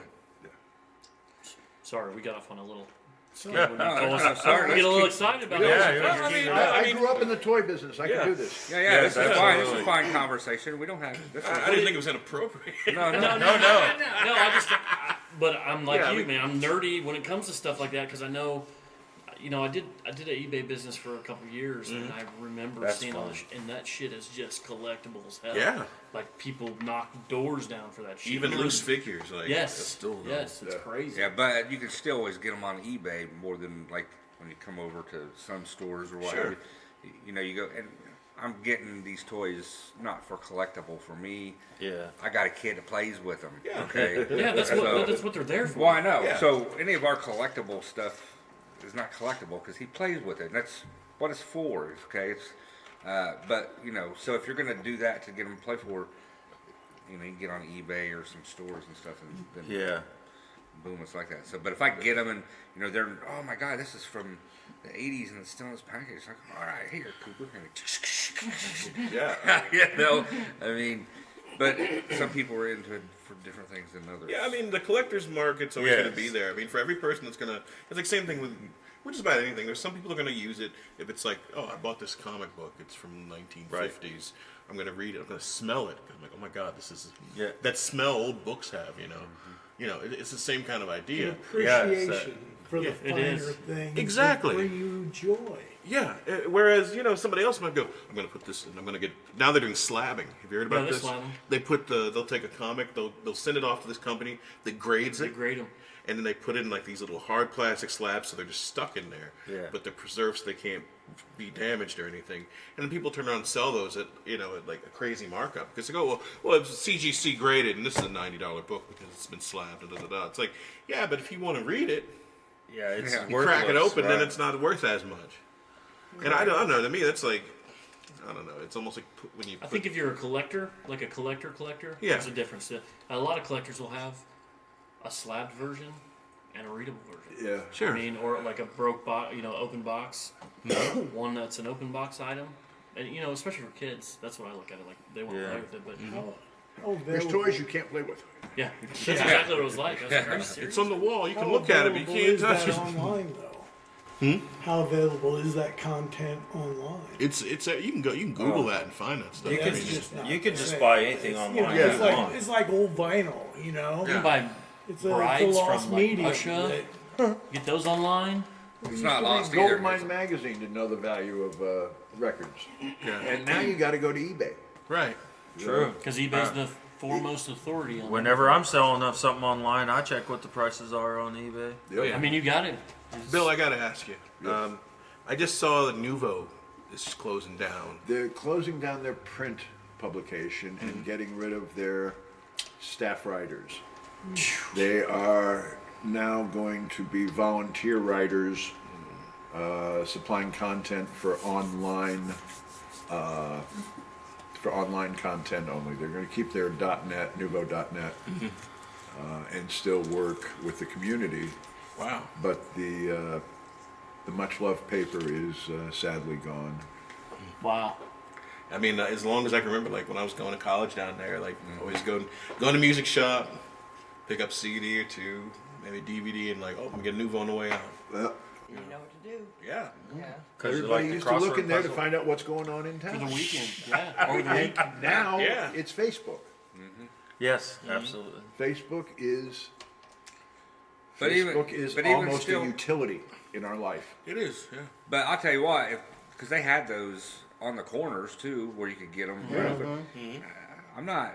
If I'm there, I mean, they were handy, because if you're in from Kokomo or what have you, and you're, hey man, I'm down here this weekend. I'm looking on there. I'm not looking on Facebook. It's harder. It's It's like a that's it. traveler's Bible. Yeah, it Yeah. is. It So really that's sad is. to see that go. Yeah, a little rag like that, yeah. It's necessary for a city. I bet you were sad, Bill, when you had to go to the Facebook.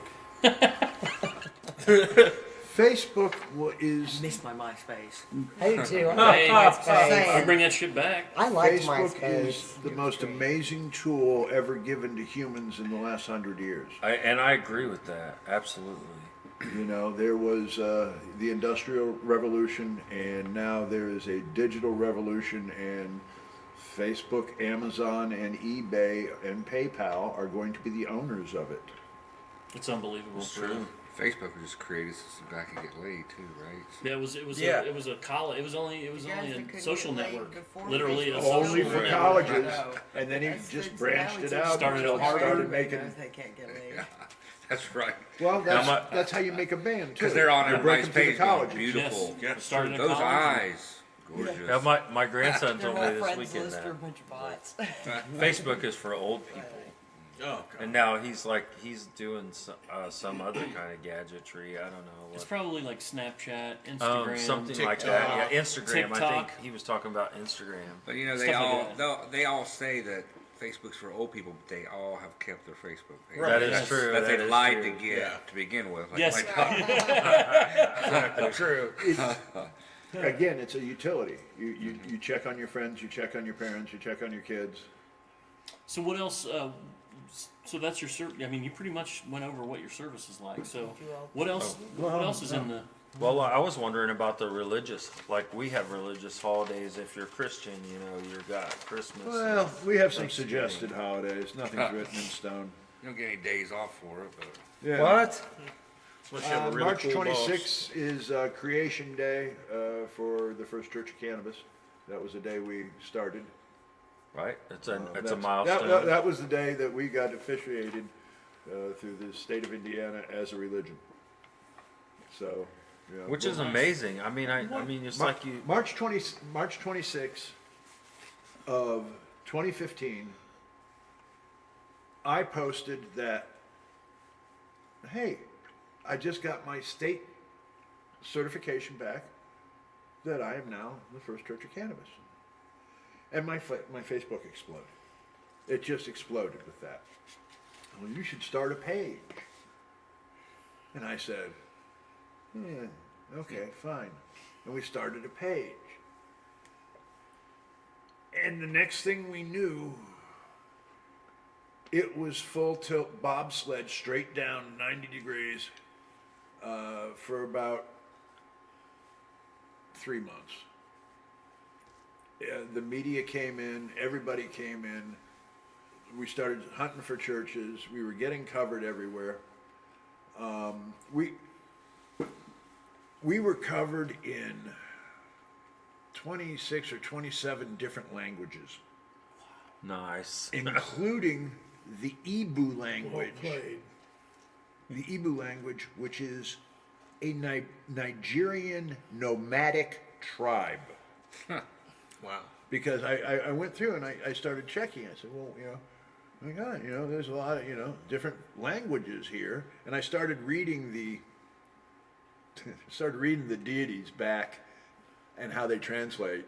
They don't translate real well in some countries. But some countries do not have the term for asshole. Yeah, it's anyway. Yeah, it was a hell of a ride. We had to have 3 people answering emails and texts full time for about 3 months. Nice. The media was stupid. Everybody was interviewing. All said and done, in 2018, I was talking to a media analytics company. Plug them, Meltwater. I was talking with Meltwater, and I said, well, since you're trying to sell me the software, can you look this up for me? Say, how much media coverage has the First Church of Cannabis made? Can you give me a hint? Take a guess. Just guess a number. You're talking about people? It's Guess how much media coverage, if I had to buy the media coverage that we got. 30 million? I'd say 50 million. 100 million? $63.5 million Jesus. worth of earned media credit worldwide. Nice. I have a really high EMC number. Wow. I remember seeing you on the news. Yeah, Oh, yeah. they for some reason, How I knew about you. they point cameras at me and I talk. I don't know why. Still haven't figured it out. And it still happens to this day. I mean, you still Therein get. lies the journey. Yeah. I mean, it's Oh, all. Yeah, I mean, I communicate with people around the world all the time. I mean, it's different Do you go to things. conferences or do you go to? I know you own took a vow. goats. I was gonna say you took a vow of poverty. I but took a you- vow of poverty, but I own goats. That's even more. I can go somewhere and be poor. Right. Okay. You try to find a goat sitter in Indianapolis. Okay. Try to find a goat sitter. I have been that one. landlocked. This is a vacation for me coming up here. Okay. I am landlocked to those goats because I'm the only one who knows how to take care of them. So I have to be home every single day. And I have been home now for about 4 or 5 years. And I remember what beaches are. People send me sand. I'm either going to find a goat sitter or I'm going to find a goat camp or I'm going to find a place to put them for a couple weeks. Now I'm going to get out of Dodge for a minute. Yeah. Stick How my much feet in land it. do you own? I know a guy. How much land do I Yeah, own? to have all the animals. I live in the city. You live in the city, I live in the city. and you have those animals in the city. All right, here's the animal rundown. They love you, don't they? Well, no, I'm within legal guidelines. I know. I figured there was a. Your next door neighbor's like, Jesus, the goat. I have a This particular fucking neighbor goat that's guy. not very fond of our situation. Right. There is always that one. Is there one that did something to a peacock? Is that right? We Yeah, had 2 animals die under mysterious Yeah. circumstances. I read that. I read that article. One of them was mysterious. One of them we know. The other one was mysterious. But right now I have 3 goats, 2 ducks, 5 peacocks, cockatoo, 4 bougies, The hell's a bougie? canary, or not canary, parakeet, Parakeet? Okay. 3 cats, ducks, peacocks, chickens. Got a dozen, and we all live together. And we all live together in the city. In the city. I have a broom. You have a broom? Yes. Yes, and I have a root too. Best thing to He have. lets me live inside though. Yeah. That's awfully nice of him. Yeah. He is the best thing that's happened in my life in the last decade. I will give her Awesome. that. Right on. She's my sweetie. For those that you didn't see, there was a kiss there. Everybody's, How many, after your service Yeah. on Wednesdays, Yeah. is there police officers? yeah, that's a Outside? great No. question. They leave you alone? They leave us alone. I have come straight out and told the city-county building that I will open up the first cannabis cop bar. Okay, I want every officer to have a pint of cannabis oil, RSO, in their medicine cabinet to chill after work. When they're done with work, I want to give them a joint and a dab. But I'd much rather see this because they go off and they have a beer and a shot after work. Yeah, sure. Well, they have a lot of They got a money. lot of They see trouble. a lot of They are stuff. under, they deserve they a are, joint. they are overworked, underpaid, and if you had to get up every single day and put on a bulletproof vest and think that somebody might just shoot you, this adds to your stress level. Oh, yeah. Yes. Okay, these are the people who need cannabis. Yes. I agree. You know, again, I think give them all a shot, and so I have a lot of friends on the force, just by my public statements, and I have a lot of guys who are on the force who don't appreciate my sense of humor, but they're outnumbered because, this is great. There was when Eskenazi Hospital became what it is, and they got rid of Wishard. Okay, they got Wishard Hospital out of there. Now, for years, Wishard is where they took all the drunks. Okay, that was the drunk tank. You took them down there in case they needed hospital work. Eskenazi came in and said, okay, fine. And at the end of the year, sent a bill to the city of Indianapolis for services. Wishard never sent a bill. Okay, Wishard just said, you use this part of the hospital for free. Well, Eskenazi said, no way, this is what this cost us. So they sent a bill. Indianapolis got a quick $40 million bill, and it wasn't in their budget. So they were going to try to take it out of the officers' pile of money that year. So this was the year that the officers literally had no toilet paper in their bathrooms at their various stations. There were 6 civilians and an office, it was blue and brown, okay? It was blue and brown. There were 6 of us, 6 civilians. We came in to stand up for the police to get, their money squared away. And I walked in to do this, to stand up. And the sheriff, Marion County Sheriff, came over, shook my hand and said, hi, Bill, how you doing? Because I know him. And all the officers stood around and go, ah, damn, I bet there's a story there. But yeah, no, I'll go up and I'll stand up for the guys. They were getting the Shaft Royal from the Ballard administration at the time.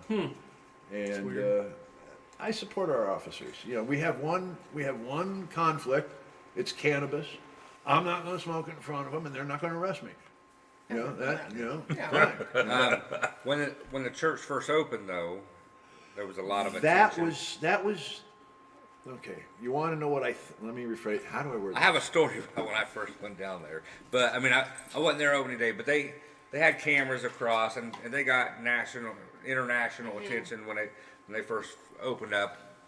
There used to be what was called the Comedy Grinder on Friday, which I'm going to advocate for bringing that back in a minute. Yes. But that's when I was invited down there, I don't know how many times, but the first time, I was interested in the surroundings and everything, and there was a little group at that point, it kind of died down enough to where there was just a group in the back. So I went to talk to them. Because I just wanted to know what the hell was going on. So we, I went out there and they started, I was like, hey guys, what are you guys doing back here? So they started talking about they didn't want that in their neighborhood and what have you. And I was like, we got so and such time ago, there was somebody killed 2 blocks over here for drug dealing, and this happened for drug dealing. And then I was like, yeah, but how much that's been going on since the church has been in your neighborhood? Well, well, it's not going on anymore, because there was attention to the church, and they were just dumbfounded. They didn't really, have a comeback. So then I started, reading their literature. And they had the little books. What do they call them? I forget what they call them. I don't know. They got like little. Jerry calls them little comic books. And I forget what they are. Our church had them. And they're like little stories in them and stuff. But then Jerry had to come round me up before. I don't know. He's just making sure. Knowing me that I wasn't out there causing trouble, but all I was doing was asking them the questions, and they just didn't have the answers. They had answers until so they just wanted to have something to bitch about. Well, they wanted to have something to do on Wednesday night. Okay? Right. They really, we were their goal every Wednesday night. Right. And it was Friday. It was nice of them to set up a tent, pull out their posters, and give out little comic books. That's what I was talking about, the little comic The books. little comic books were great. I think I got one on What, abstinence. against the church? Were they people that were against the church? Yeah. They were against the church, but they had their little comic books were like churches have them all the time. I can't remember the name. They're like little pamphlet. There's a name for them. I forget what they're called. They're called tracks. And tracks, yes. And people they'll leave them places. Sometimes It's you'll usually see like them. Sometimes if you've been a waitress or something, you might have. Or you go to the bathroom with the Cracker Barrel. Yeah, the Cracker You gotta Barrel. take a dump, and there's Because a religious background on like the a Jehovah's church Witness or whatever, track or whatever. It tells you how you're going to burn in hell at the end. Yeah. So you only have service on Wednesday evenings? Yes. Okay. And what time does that start? 7:30 at 3400 South Rural, exit 107 off of I-65 in Indianapolis. I'm interested. Yeah. I want to check it out. If not, I'm live streaming it. Yeah. Hey, so you have a website? No, not at this time. We don't. So your email address would be golden-hogan Yes. at tds.net. Yes. golden-hogan @tds.net. Yes. Another question for you, and then we're going to take a quick break. Yeah. You said you didn't have a website. Is there a reason you don't have one, or you want one, but you don't have one? Does that make sense? Like, I'm trying to say it like. Without... Okay, the story of our website. We had one, and we had 3 webmasters, and there were power control issues, and there were issues, and there were issue upon issues. And then all of a sudden we didn't have a website, and nobody had the passwords. Sounds like not me. I have a website, but I can't even get to it because the guy won't give me the password. Right, exactly. Even though I paid him good money for the website. And I've attempted to contact him too because I know him, but it's one of those things. Yeah, it was one of those things. And then we had another guy who was going to build us one, and he gave us this whole song and dance in September. It is March. It's March now. March the 3rd. Okay, this is how much he's done. Right. Yeah. So. Well, we're gonna put that out there, like with this when you post it to your Facebook page and all that stuff. But we're gonna find something for you. Yeah, I mean, we mostly chase people. All the information we would have on our webpage is the same stuff we have on our church Facebook page. Yeah. So then it's almost like you don't need it, really. I mean, until we can take money in cash donations, because we can't sell anything. We can't take cash donations. We can't sell online. You know how many T-shirts I could have sold? Oh, yeah. Okay, but I can't get a PayPal account because I can't get online because I can't have a bank account. Somebody else can probably do it for you though. Yeah, well, that hasn't worked out so well so far. You got it's there's a trust issue too, and there's people are out. Here's what it is, and you know it as just as well as everybody sitting here knows it, that a lot of people in this world are out to take advantage of other people. Yeah, yeah. And it even says in your deity, Yeah, don't take advantage of it. don't take advantage of people, but that's the fact of the matter. So, I mean, that's how it works. But we're going to take a quick break, and then we're going to come back again for a little while longer and talk with Bill and Rue and the whole crew. And we'll be right. Didn't know it. I know. Hell. Better than poets last night. Good Lord. Oh, All God. right, break. I was so proud of my poem, too, and I couldn't even read it. Hi, this is Pee Wee Urban. Get a hold of yourself! We'll be right back with more Waste to Kokomo. Maybe we will. Maybe we won't.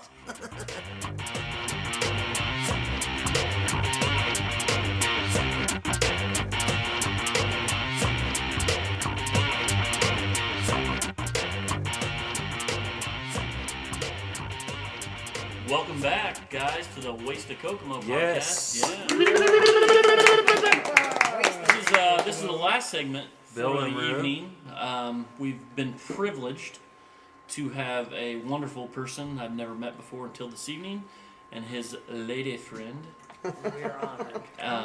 We are really excited that they took the time out of their day and took care of their somebody's watching over their animals, and we're glad that they came. Mr. Bill Levin and the First Church of Cannabis, and he's brought in a lot of interesting information. But I have one quick question, and then we're going to go into that. Okay. Plug that event, and then any other things you guys want to plug or talk about. We're here to talk about, joke, have a good time. But I wanted to know, I walked into a local gas station here in town. I was really surprised because, you know, I've always been an advocate of marijuana.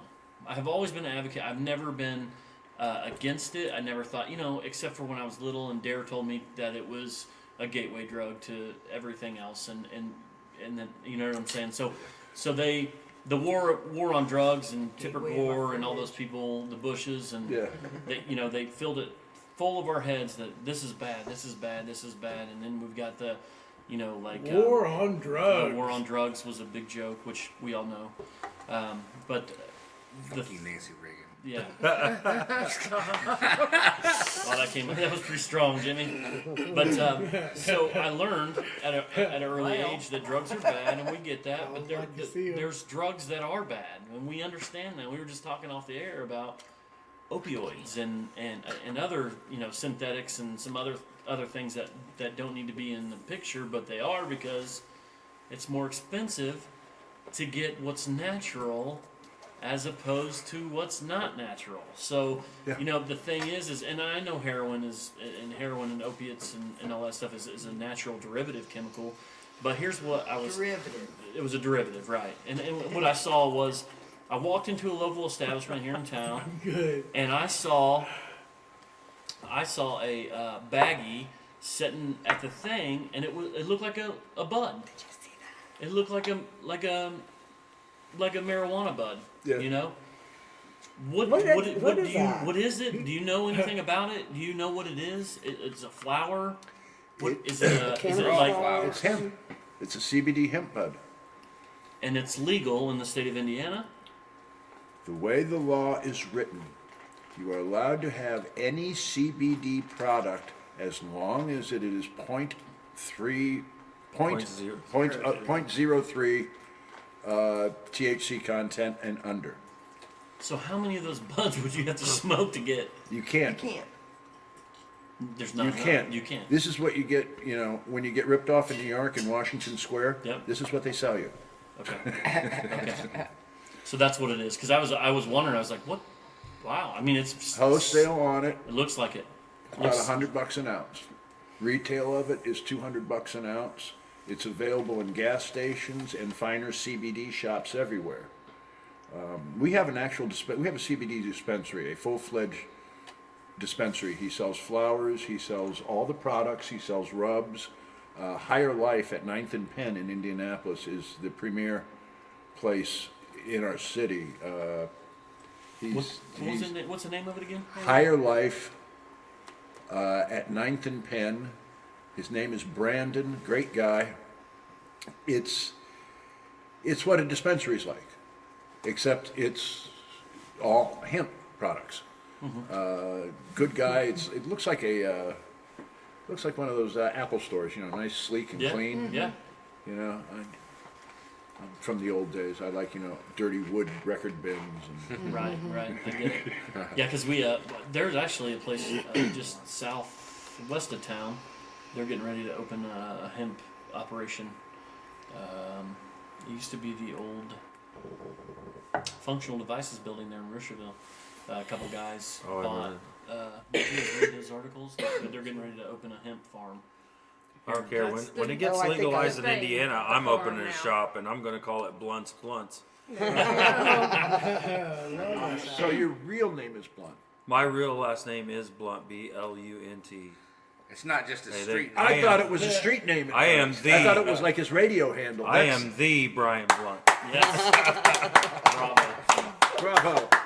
And his wife is Chiquita Blunt. Yes, she is, and she's the best tamale maker in the world. Nice, Yeah. nice. Yes. She's a wonderful woman. They are tremendous friends. Sell All that right, they that ban. makes me happy. Oh yeah, that's another thing, real quick, and then we're gonna plug it. They used to sell. What is that stuff that was like a synthetic marijuana? Spices. Spice. That stuff is the worst stuff Did in you the guys world. try it though? I mean, I'll be honest. Did you I guys did. try it out? And Oh, see, I tried. Of course, I tried it. What was your opinion? It was the worst trash I ever put in my mouth. It is amazingly horrible. It's some kind never of tried horse tranquilizer, neither. something that they spray on leaves that they were able to commercially sell, and That's what my son it got messed was up vile. It's the most highly addictive drug on the planet right it now. it My really son it got really that. tears Yeah. people Screwed up. up, and They may hallucinate. Yes, Yeah. Oh, it's big it's time. really horrible. It was like that. And It made my bath son salts. puke You remember when bath salts? profusely. were Yeah, there? I've heard that Right. too. Cheese. When Oh, you see terrible. something called bath salts, and on the side of the package it says "not meant for human ingestion," you have to wonder, why would they put that on? Right. What? And there was that one guy that was at home one day, and he was just like, "Yeah, I think I'll eat my baby. right." Yeah, is that true? Do they really do that? I mean, people really? Yeah. Yes, yeah, it made me flip right the it was fuck out. completely Psychotic. psychotic. Oh, It was man. methadone was some kind of vicious hallucinatory aspects. My friend who I've known for years. I mean, we worked in the bar. Well, we didn't work. He threw me out of the bar, but we worked together in the bar. His grandson, I heard from him just in the last couple of years. His grandson literally climbed naked on top of a telephone pole in downtown Beech Grove. Naked, yeah, and was just completely flipped out on the shit. That's a heck of a splinter. Yeah, so it's like, Hey, whoa, Mom, yeah, check that's out a my drug I splinter. want to do. Yeah. But yeah, I saw somebody on bath salts several times, but one particular time I was using the restroom and somebody busted in, and thought I was like, dude, I'm just sitting here taking a shit, man, chill out, it's cool. But it was almost like it was a LSD trip Yeah. mixed with a cocaine Yeah. and a methamphetamine high Yeah. all at the same time. And I don't partake in drugs or anything like that. But the thing is even police officers were like, Oh yeah. this shit is horrible. It's Horrible, evil. horrible. He It's would evil. disassemble electronics because he thought that the government was listening. to him. Oh, He yeah. ruined computers because he thought that he thought that the banks had something against him. He thought there was somebody stole his identity. It was the most fucked up thing I've ever Yep. seen in my life. There's a guy I know told me that the mayor hated him, and he convinced everyone at Kroger on the west side to be mean to him, so he used Kroger on Maple. That's a great time. Look, if you think about it this way, if you were up for 3 or 4 days with no drugs and no food, your brain's going to do some pretty screwed up things anyway. It's true. Then you start adding some chemicals into it. Oh my God, you're tripping. Shadow And people are then- real. Tripping balls. For lack of Jared? better terms. Tripping He talked about Dare earlier, and remember I wore my Dare shirt on the Comedy Grinder. Perfect. Right behind the leaf. You're welcome.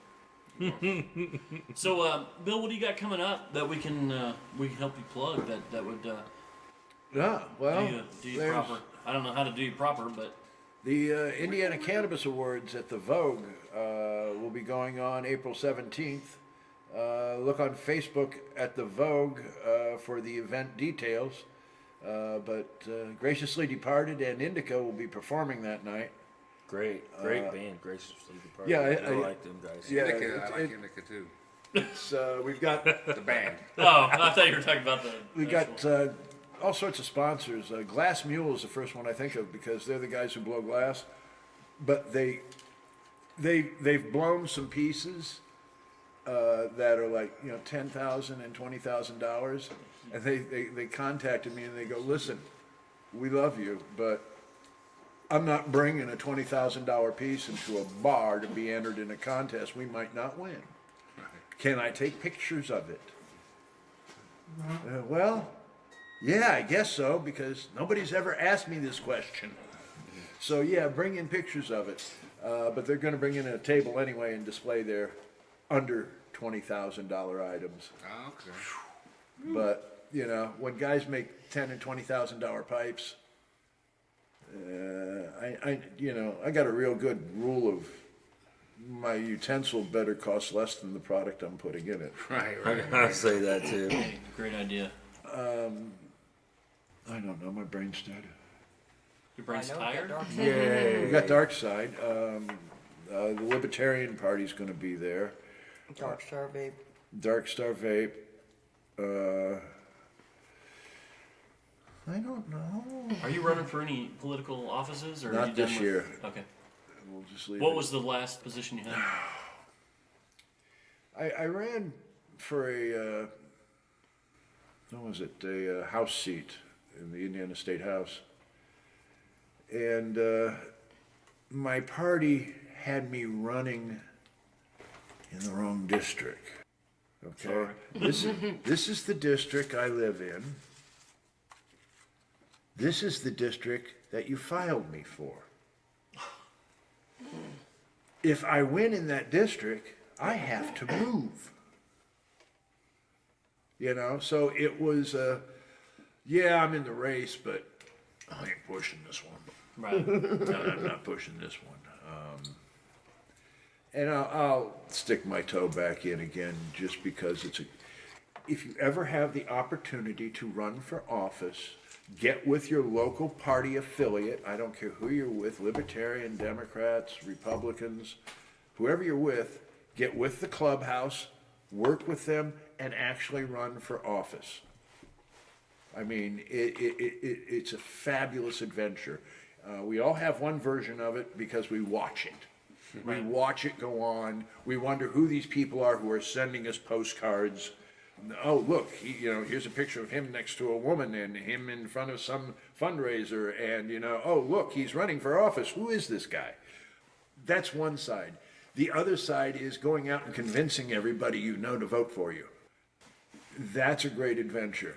And if you don't have the money to win, you're going to lose. And you're going to break your heart the first run. But I suggest it to anybody to run because it's like getting a lottery ticket and know there's only 4 other people in the lottery. You got 25% chance. Yeah, Right. So it's fun, it's exciting, and you get to go toe to toe with the dick politician who is in now and they want to get reelected. So when you're doing a public debate with them, you can call them out for the things they did in the last 3 years. You got missiles. Yeah. Most people have bullets. You have missiles. Yeah, it's fun. I was going to ask you if you actually did go after them. Oh yeah. Oh no. Some of the greatest debates in the city were when I've been on panels because. Yeah, I get Yeah, it's a pleasure, and the people who always get to sit next to me, the real politicians who sit next to me, are always nervous. Oh, I bet. And I bet. it's fun. I get to poke at them. If you're a Democrat here and you're a Republican here, and I'm the Libertarian in the middle. Yeah. this is the greatest comedy setup you could ever dream of. Hi, we have a 45-minute debate. They're filming it. Let's go. You know, you got A Democrat, a Republican, and a Libertarian walk into a bar. Yeah. What about your? You know, we didn't hit on this, and you can share with us or whatever. Okay. But I'm always intrigued about people's early life, like where you grew up. Can you give us a brief synopsis, or do you care to share?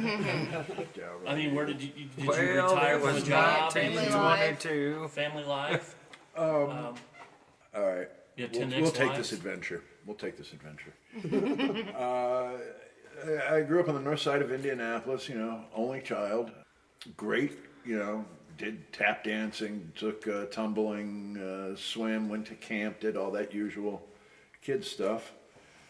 And all of a sudden, it came into my field of horizon of this place called San Francisco. And this was about 67. Nice. And I'm 12 years old reading about all these cool things going on. And the whole world was different because there was us and them back then. You know, if you had hair down to your earlobe and touched your ear, you were us. If you had hair burr cuts, you were them. There was a distinctive difference. There was a revolution going on in America. And the kids actually thought they could win. You know, when you have thousands of people in Chicago during the Democratic Convention, when these kind of stunts were pulled, they don't do this anymore. They don't do this. It wasn't as festive as it was then. It was a society fueled by acid and mescaline. It was a psychedelic society revolting. And then you had the fractions of like the Weathermen and the kids who took Patty Hearst, whoever they were. Oh, the Manson family. Manson family. No, Patty Hearst, with the machine gun and Hearst. Oh yeah. I can't think of it. Irish Republican Army. No, they worked with them. It was It was a political. I mean, Yeah, it was a highly political. politicized. It was an Hey, offshoot how of the about Weathermen. Why don't I break out the Google? Yeah. We should get sponsored from them. Yes. We should have a sponsorship. Yeah. Do you think does anybody know anybody at Google? Didn't There's think Che so. Guevara. I don't know. Let's just name them all. Anyway, it was a real different time back then. So yeah, I started getting into what that culture was about, trying to look into that culture in Indiana. I wore a pair of American flag printed bell bottoms to school. Got my butt kicked because only derogatory statement for gays and another derogatory statement for gays wore girls' clothes. I was thrown out also because the pant had an American flag print, stripes with stars on them. Mm-hmm. Okay, that was the school's decision to throw me out because the pants were disgrace to the flag or some disrespectful thing. And your parents were behind you though, right? No, not at all. How old were you when? This is 12. This Okay. is 12 before I hit 13. Who bought you those snazzy trousers? I borrowed them off Mike Moore. He got thrown out of school prior to for wearing those pants, okay. and I said I can do this too. Symbionese Liberation Yeah, that's Army. it. Symbionese Liberation Army. That's what it was. Thank you. So my Google. parents went out of town, and I threw a party at the house. And some things got damaged, car got stolen, some liquor got drank. We had a good party. Yeah, that's what Stole Fabergé. it was a good, 13, 14, 12, 13-year-old party. And they decided to ship me off to boarding schools. And the first boarding school didn't work well because I ran away and I went down to Boston. Nice. 13-year-old, hitched In from Boston. Maine to Boston, to Maine to Lexington to Boston. Got to hang out with some very strange hippies and started just meeting strange hippies. I'm not going to get into that. But there were good psychedelics back then. I spent one night at the White Panther Party headquarters in Boston because they were only there for a short time, but that was the hippie crash pad. So I got to stay there. They threw me out in the morning because I burned a loaf of bread. Threw me out in the morning 'cause House I of burned the a loaf of rising bread. Then I went moon. back to Lexington, then I got caught, and then I went back to the Supposed to school. break bread, not burn. The school threw me out. I went home. I couldn't stand being around Mom, and then I went to another school in Cleveland.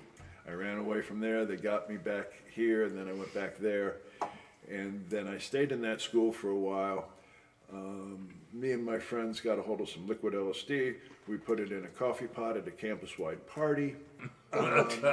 See, this was when there was a book called Electric Kool-Aid Acid Test, and we thought it'd be a good idea. You know, when you're 14, you don't think right. 14, 15, your brain is not all there. You just know that you're doing these fabulous, colorful things. They're great, and you want everybody to be as happy as you. So that little error of judgment made the school discipline me for a minute. And the following year, I got elected campus council president, and my girlfriend got elected vice president. And the following year, I got thrown out. About halfway into it, I got thrown out because I got the vice president pregnant. Oh. Yeah, they didn't think that was good leadership quality at the time. You know, what can I say? It probably wasn't. Then I lived out worked in a plant stores for a while and started wholesaling plants. You know, I banged around. Went to Maine, came back to Indianapolis, and been there ever since. You never made it to San Francisco, huh? No, but I did make it to Boston. And Boston back then was just as cool. Yeah. Yeah, Boston is an It was interesting the area. East Coast San Francisco. Yeah, You know, it was. if you were to make a comparison. There's more college students in the Boston area than anywhere else in the world because of all the different colleges up there. So if you want to break a band, you go up there and you tell them that you'll do a live set in the studio, and you got 5 studios you can hit. So over a 2-day period, you could hit all 5 of those studios. And you could sit there and give them out as many copies of your record as you want. And you could break a band in the Boston area, because if you come back in 4 months, they want to see you live. And that's where the Zero Boys broke on the East Coast. Yeah. Then we broke down in New York, which, you know, Who else big did you see out there? Like, big. did you hang out with? Like, I put on concerts from 79 to about 92, 94. really?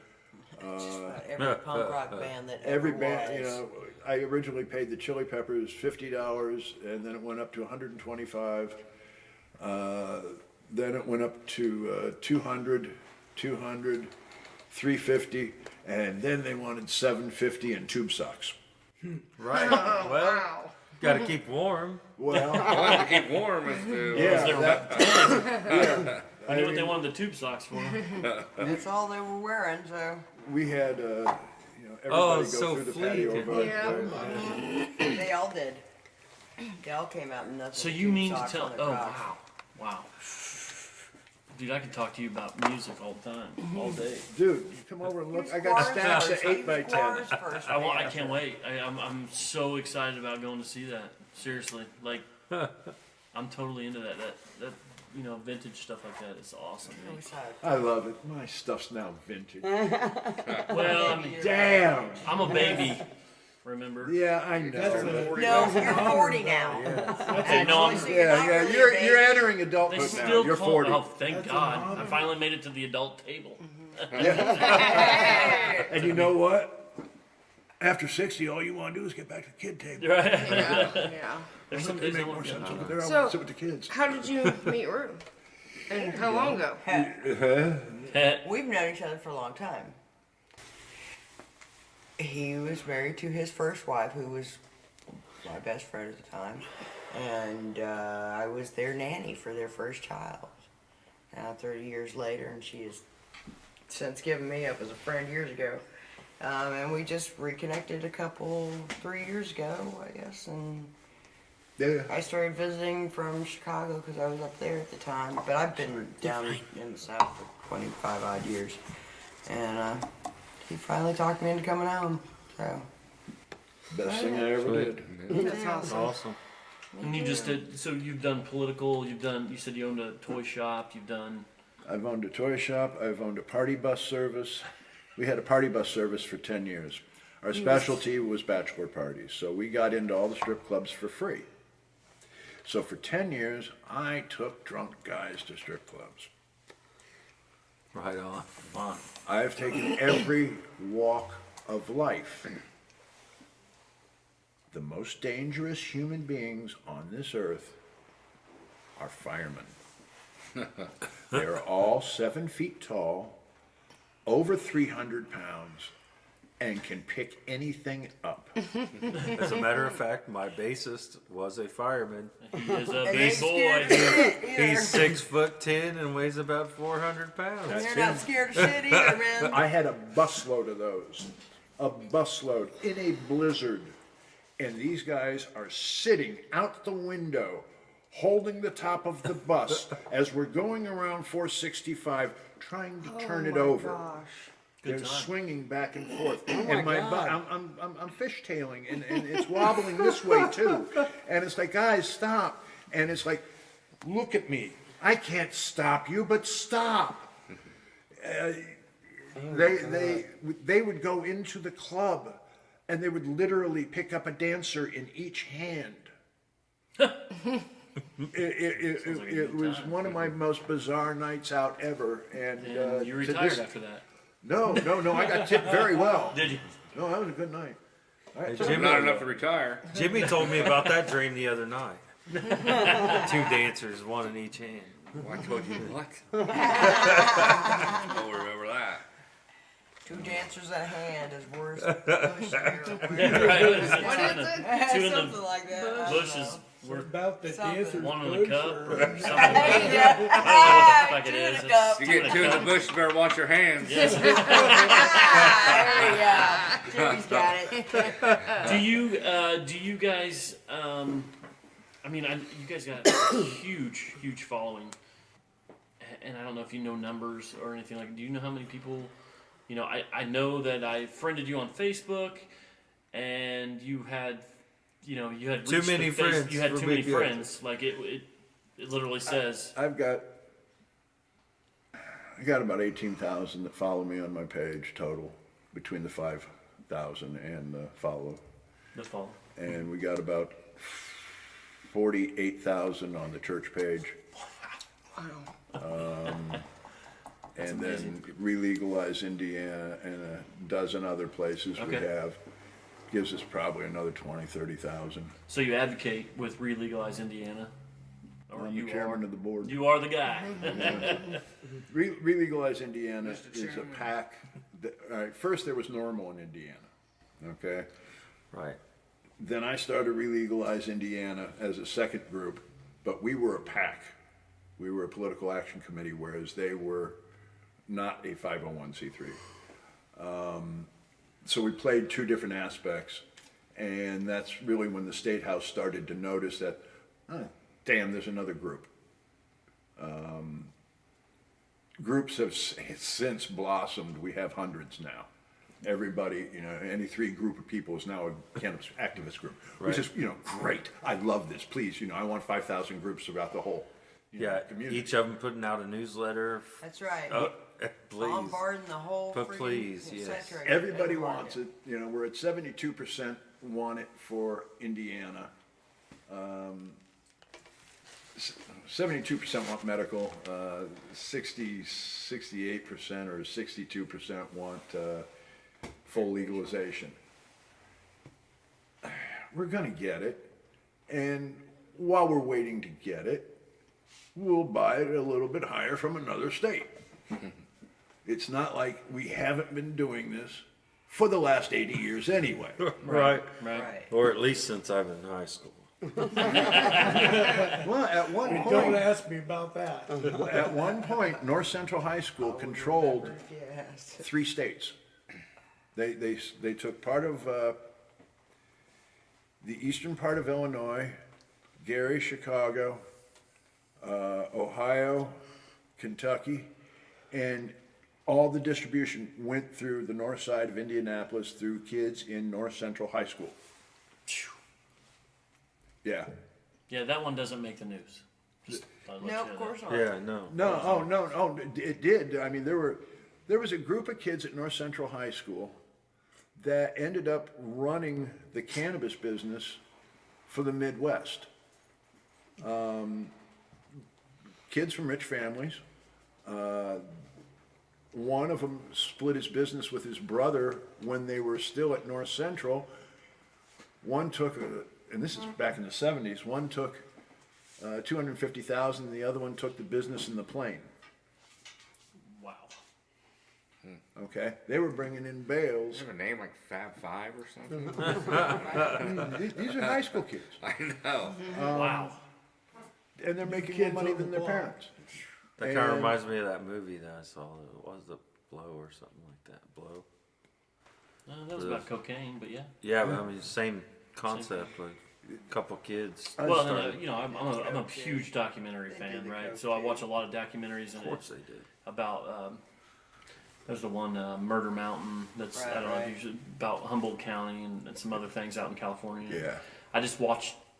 I'm all about educational television. If we're watching something that's like Animal Planet, National Geographic, you know, those kind of things, Lilyhammer. Lilyhammer.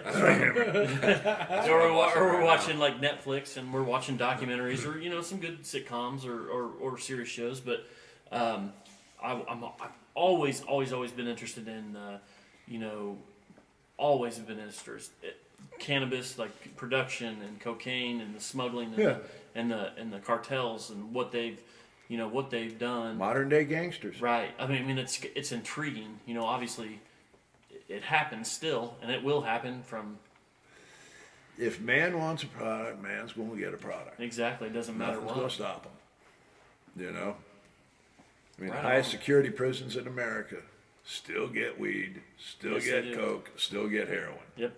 So, yeah. So it was brought up a little bit before, but what is your opinion on the gateway drug? It's a gateway to my Synopsis. refrigerator. It's Gateway a- drug, sugar. We're talking about sugar here. No, we're talking. Yes, we should be talking about That's sugar. exactly right. Sugar's the We gateway should be drug. talking about sugar. I think spinning Absolutely. when you're around when you're 3 years old in a circle until you get dizzy is a gateway drug. It is. You know, I love Yeah, doing I that. like And now, feeling if I do it different, you now, everybody looks at me like I'm freaking crazy. When I do it, it hurts worse than I have to get back up. Right.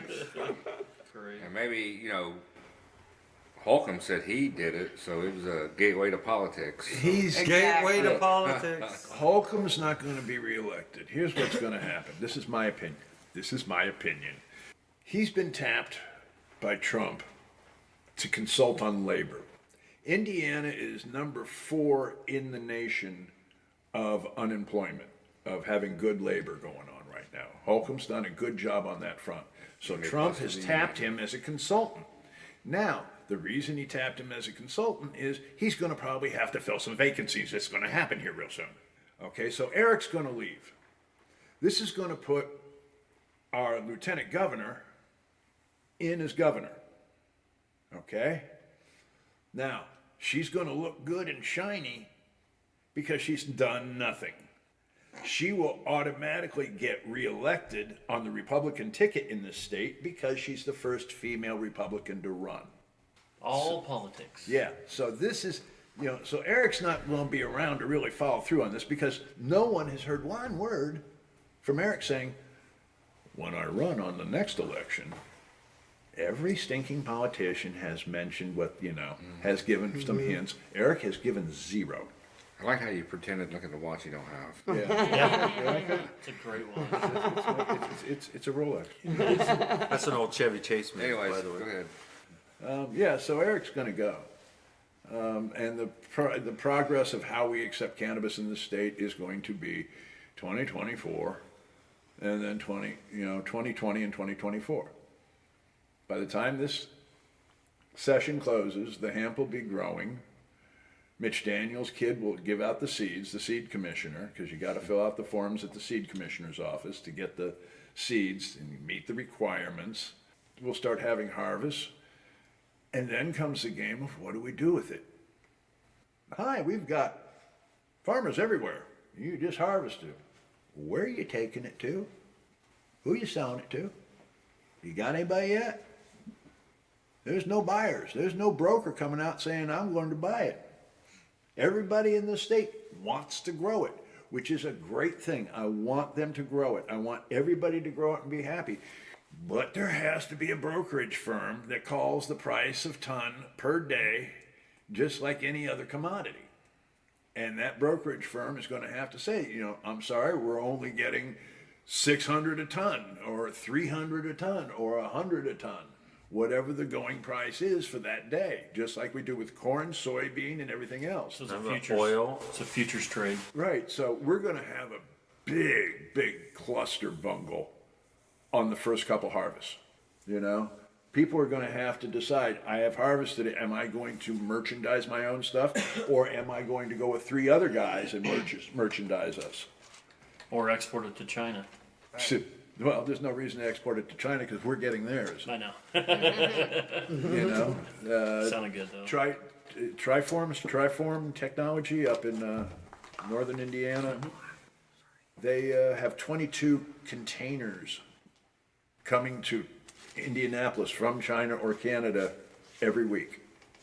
Wow. Okay, and this is just a bulk hemp, just for the fiber. So my grandparents lived up north of here on a little lake, Niona Lake, and the land that was kind of north of where they lived here was the lake.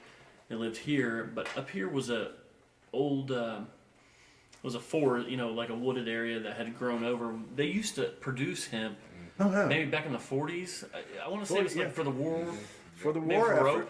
ropes and other things. But I used to go out there and I would find marijuana plants or all over plants the place, everywhere. Rensselaers covered. Yes, It was the coolest thing if ever. you could Like, I was find, like, some of them have seeds as big as your little fingernail. If you can find that strain, that's the buck strain because those are big seeds. There's small seed strains of hemp and there's big seed strains of hemp. If you can get the big seeds, they have more oil in them. They were coming up out of Wawasee years ago, but Allegedly. yeah, allegedly. We're concerned about our guests here Every day. at the Waste to Kokomo podcast. Well, we appreciate your guys' time. I think we should wrap it up. You guys got to get home, I'm sure. Yeah. You said you got a vacation. We gave you a few hours. We got goats to feed. Goats to feed, chickens to tend to, maybe get some eggs. We want to, once again, plug whatever you got going on. We got April 17th, right? Yep. And the at the Cannabis vote. Awards. And anybody that wants to donate to the church is more than welcome to and is encouraged to do so. And where can we mail it to you? Yeah. Okay, what would that be address-wise? Oh, it's in the. Is it in the pamphlet? Do we mail it to the church? Address is in there. Yes, TFCC, First Church of Cannabis, P.O. Box 413, Hillsboro, Indiana, Hillsboro, Hillsboro, Indiana, 47949. And the reason we have it sent there rather than to our church mailbox is because people were stealing our church mail. So we have it sent to Janet's house. And Because Janet it says cannabis on it. yes, Come on, people. yeah.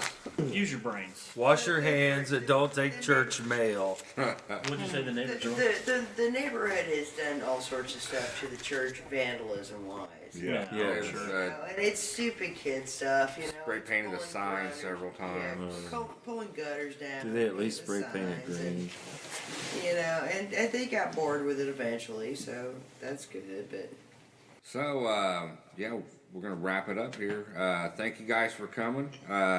Did you have anything besides the cannabis? Yeah, awards? the tattoo artist Spring Fling with Lyle Tuttle at the Vogue, May 2nd. May 2nd. May That's 2nd. a Thursday. That's a Thursday. Are they doing tats there? Like, can I get No, tatted it's a up? contest for all the tattoo artists. If you already had a tat, what we're doing is we're best sleeve, best, you know. Are you tatted up? Yeah. I believe you. I didn't know. No. This whole, all right. All this, and a piece here, and a piece here. Piece here. That's about it. Right on. You know. Well, we really appreciate you guys taking your time out of your Yeah, it was great lovely seeing Sunday you guys. It was evening. great meeting you guys. No, we love it. Thanks for the Very gifts. interesting. I'm sure you probably have a bajillion more stories that you could probably tell us, but I think we had a rough weekend, and we all got to get home and get a little sleep before we got to go to work in the morning. Yeah. So follow corporate I America. don't even have to work. I still want to sleep. follow Bill on the Facebooks. Follow the First Church of Cannabis. Yes. It's a good thing. It's a good thing whether you're for or against. Get the facts straight.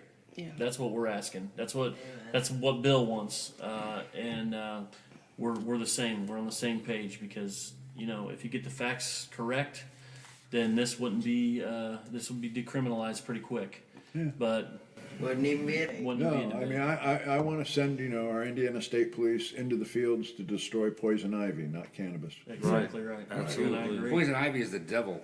Buds, you guys way more damage. Thanks for coming, and we love you. I love you all. Thank you for having us here. Thank you. Big smiles for everyone. Hey, check Wake up and smile. I love you all. Check out our Facebook page, Waste of Kokomo. Check out our Podbean.com/Waste of Kokomo. Waste of Kokomo. And if you Okay, have any questions or I concerns, wasn't sure if it email was us at waste of Kokomo or wasteofkokomo19@gmail.com. All right. With that one, Brian, we'll take it out of here, buddy. See you next time on Waste of Kokomo. Waste of Kokomo. Waste of Kokomo.